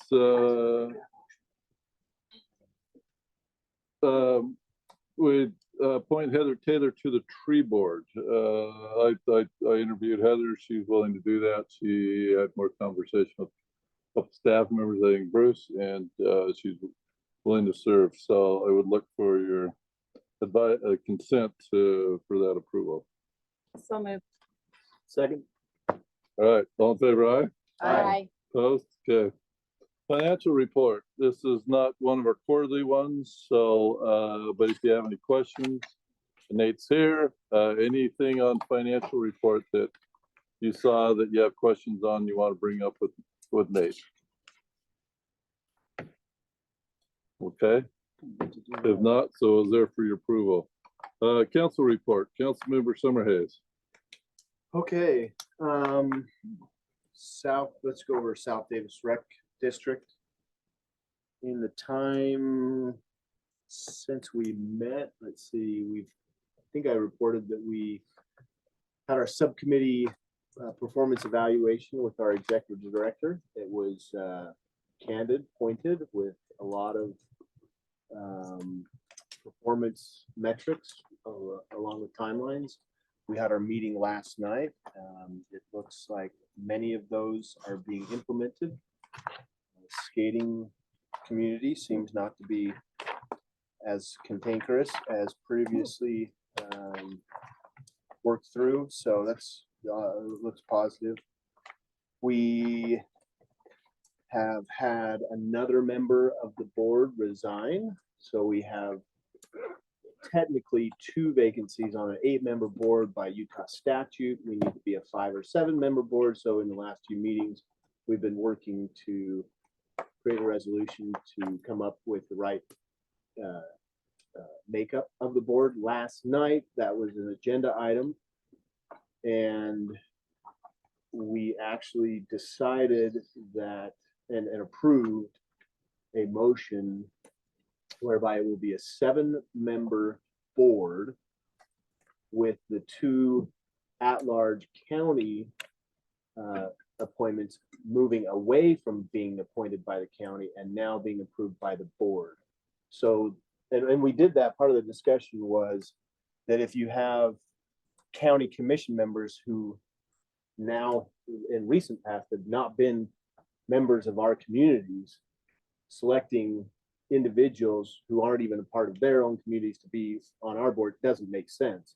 And so we made that adjustment so that the 5 elected board members at least have that decision plus 1 other at large, depending on the rotation there. Our other board member, Jenny Decker, just noted that she's actually filling out the remainder of Marty Money's term.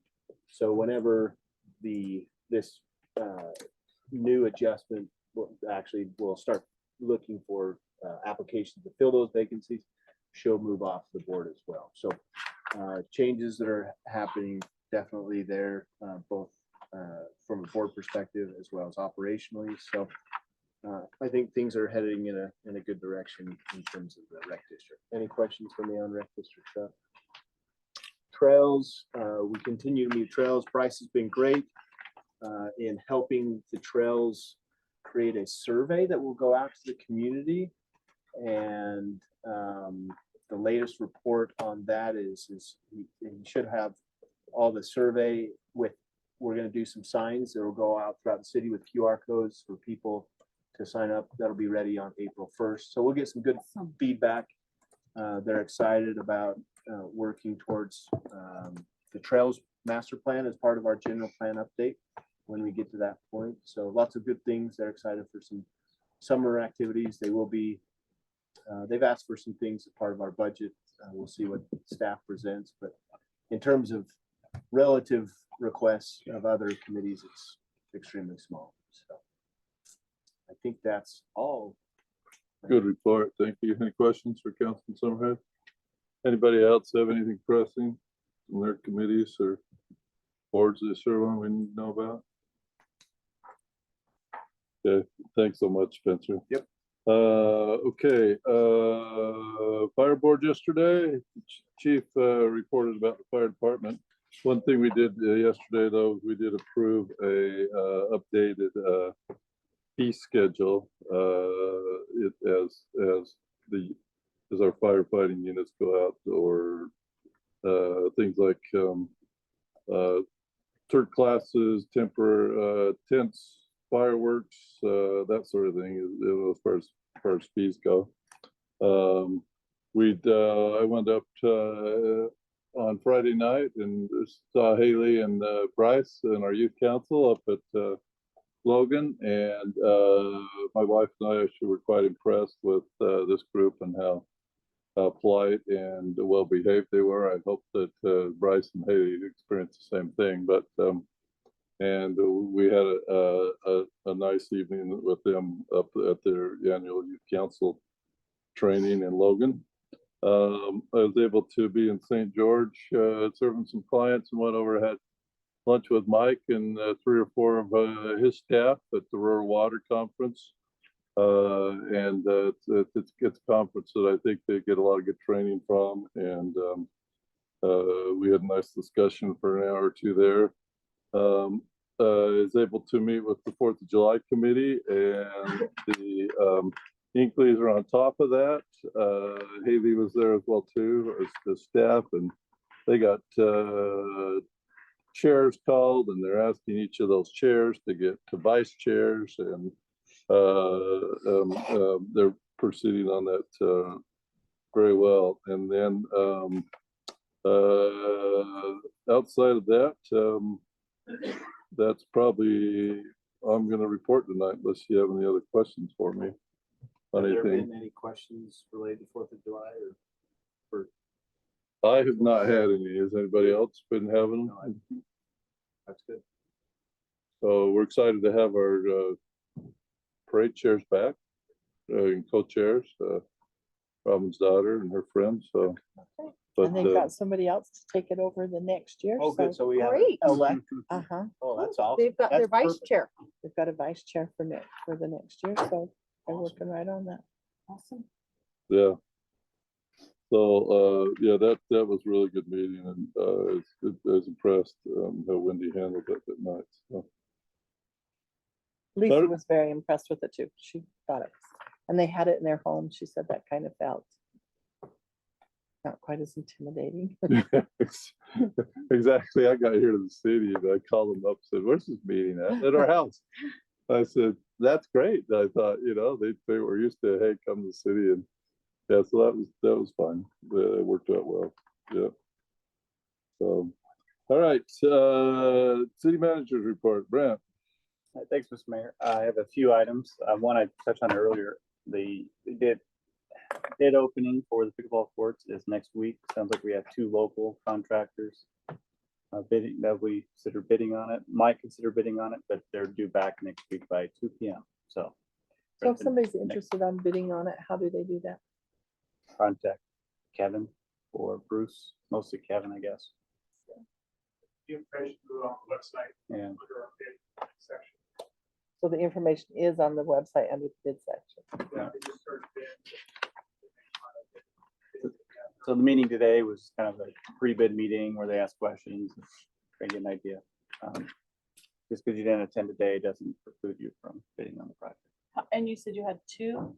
2 locals, and then I think there were 2 others that were. Oh, okay. So outside. you had 4 They total. were- Yeah, again, they may not bid on it, but it was good to Right. see Okay. contractors showing up for that. Glass recycling program is still being researched. Mike's been working diligently on that. There's been some interesting developments of momentum. Because I said, well, if you're working with Ace, we'll talk to Ace. And then Ace is like, well, we want $60 a month, whether or not you have a pickup or not. And so there's a $720 cost, whether we have glass in there.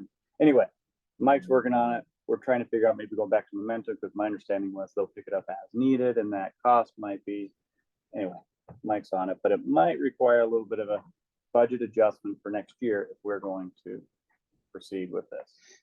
Because it's a much higher cost. I than we did anticipated. hear from Allie Phelps. Did you want to come up? I did hear from Allie Phelps, the young woman that was kind of spearheading this. I think she's going to be depositing a check or bringing a check into the city from a GoFundMe in the next few days. So, And Mike is trying to include her in some of this process. So Okay. wants to receive the list. Yeah, I'm trying to get it down the road a little bit before I involve her. So they did, Momentum did, I say that right? Sure. Anyway, they did ask me to reach out to Ace and find out what their cost was, which I did, which I gave Grant the yearly cost. I've reached back to them now and they're gonna provide me with a quote, so we'll actually see what their quote is to do that. They asked me several questions like, do you want to buy the container? And going down the road, we're thinking about a roll-off dump truck. So if we do that, we'll buy our own container, we'll haul our own glass. That's something down the road, but It'll be there's a next long ways, week, but I would like to involve her if we end up doing it. There's a lot of things that I would like to see her do. One of the, if we buy or rent, they'll let us have a local artist paint the glass still, which I think would be good, and I'd have her work on that.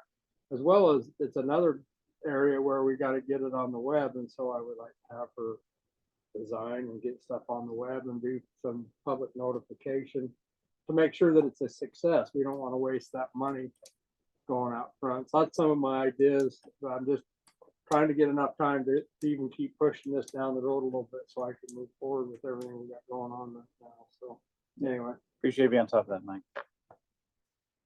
Mike Agnett's working on a general plan update. He's got first draft of RFPs to us for review. We are moving as quickly as possible because we have budget money this year, and I challenged Mike to spend that budget money this year, so I don't have to budget for it next year.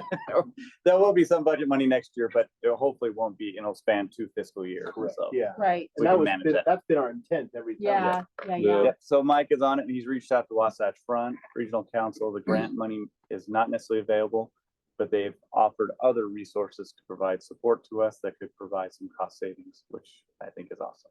So That's great. appreciate Mike and his relationship with Wasatch Front getting on that. So just so you know, Mike's on it, right? Okay. Legislative update, we discussed that maybe each council member will have one bill we want to highlight. And so Lisa, we missed this week, but we plan on continuing that forward. But you'll see a lot more updates from us once we have a chance to attend our association meetings with the APA, UCMA, and the league conference next month. We'll definitely have a better grasp and idea of what to expect. I do want to highlight one bill that's extremely disappointing. This is going to require a work session, but House Bill 367 did not pass. That was the one that created the transportation utility fee failed at the Senate. It was unanimous to the House, both House committees had 2 presentations. It passed unanimously on the House floor. And I don't want to create too much of a challenge, but where it hung up was the LDS Church created a hiccup saying nonprofits should be exempt from this fee. And then the Senate just stalled and held off on that. And it creates a challenge when one nonprofit asks for this exemption because it's no longer a fee. So that the Senate decided we're not going to push this forward because the LDS Church will push forward an amendment. And it was so late in the session, it was like, we just can't deal with this. I'm not trying to just let you know how it is, but a few of us were on a call today. It was a city manager call, but I invited Nate, Mike, and Kevin just kind of listen in on this. So we're all on the same page. So ultimately, we don't need the bill to create a transportation utility fee. Pleasant Grove was sued and they prevailed. The reasonableness argument for my attorneys in the room is where we needed the bill to help with that argument, because each one of us could have, there's 10 cities that have a transportation utility fee. We can all 10 be sued. If we create one, we could be sued. But if we do proceed, I won't get too much discussion. This is a work session as far as I'm concerned. We could be creating an opportunity to create another challenge for us in the future to get it passed with a nonprofit in our area. The challenge, Taxpayers Association, they all agreed this fee is okay. Everybody was on the same page. It was just this one. And when you get the Taxpayers Association at least somewhat in agreement with a new fee, crazy. And then here's where we are. So we'll talk about in a work session how we don't proceed. But I think that the advice essentially is, if you move forward respecting the spirit of House Bill 367 because of the collaborations that were made. Don't go against that bill, kind of follow that guide, because if we do go against that, we might disrupt those relationships we created. So we'll talk about that more. But so in any work session, you're going to kind of outline those kind of that framework for us. Yeah, we'll talk about it more. Okay. Awesome. So just want to let you know on that one. And in light of my latest experience, I want to share 2 words of advice from Grandma that have gotten me through life and will get me through now. And the one is, it's okay to look back, just don't stare. And that has gotten me a long way. And the other one is, and I'll clean up just a little bit, when you're going through heck, don't stop. You got to get through to the other side. So share those 2, and those are my 2 favorites. I have about 100 of them, but those are my 2 favorites. And that's all I have, Mayor, unless there's questions for me. Any questions, Brad? Thank you, Brad. My only question is funding green skill tank. Where are we at on? We had a kickoff meeting yesterday. So we are moving forward. We are trying to deal with the back end, the ASPA, what do they call it? Is it ASPA or ASPA? Anyway, they're funding to get funding from them is a giant nightmare. That's on our draw kind of. That's how we draw the funds. So right now, I'm in my own organization. Nate's somewhere. He has permissions in wherever he is, but he's not tied to where I am where I'm the head of the organization. So Does Ferguson provide us any it's a nightmare. guidance or instruction as to how to Oh, no. easier? Okay. Oh, no, this is purely on the federal Okay. side of any federal funding you receive. You have to have this program set up. And anyway, went through the same thing 2 years ago. Mike and I went through it with Jake, and we are undoing it and starting over again. And then we did it with the FEMA reimbursements for the wind damage, and I don't know. Anyway, we'll get through that. But we're 2 or 3 months, I think, down the road when we have some. I'm just gonna yell from all the way back here. And I'll repeat it. Just build the tank the easy part. That's all I have to say. Right. That's what my biggest concern is. I Building agree tank with is the that. easy part. Yeah. So we're moving forward. So everything looks great. We had a great meeting with the EPA yesterday. They look like they're ready to go and ready to help us. They're excited about the project. So are we gonna pre-qualify bidders on that? So, is that the way we're gonna go?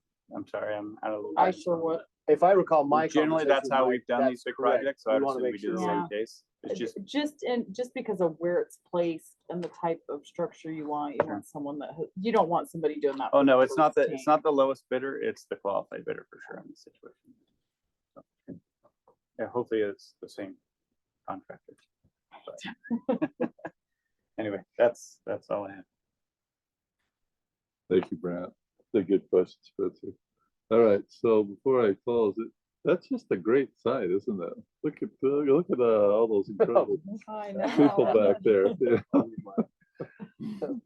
We're all looking at, it's kind of intimidating. You know? I know.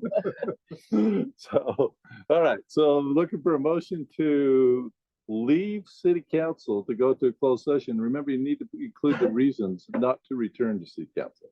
Okay, I'll make a motion to go to a closed session with no intent to return to the public session for discussion of the character, professional competence, or physical or mental health of an individual, and to discuss pending or reasonably imminent litigation and attorney-client matters privileged under Utah Code 78B-1-137. Second. All right, well, good. All right. The motion, all in favor, aye?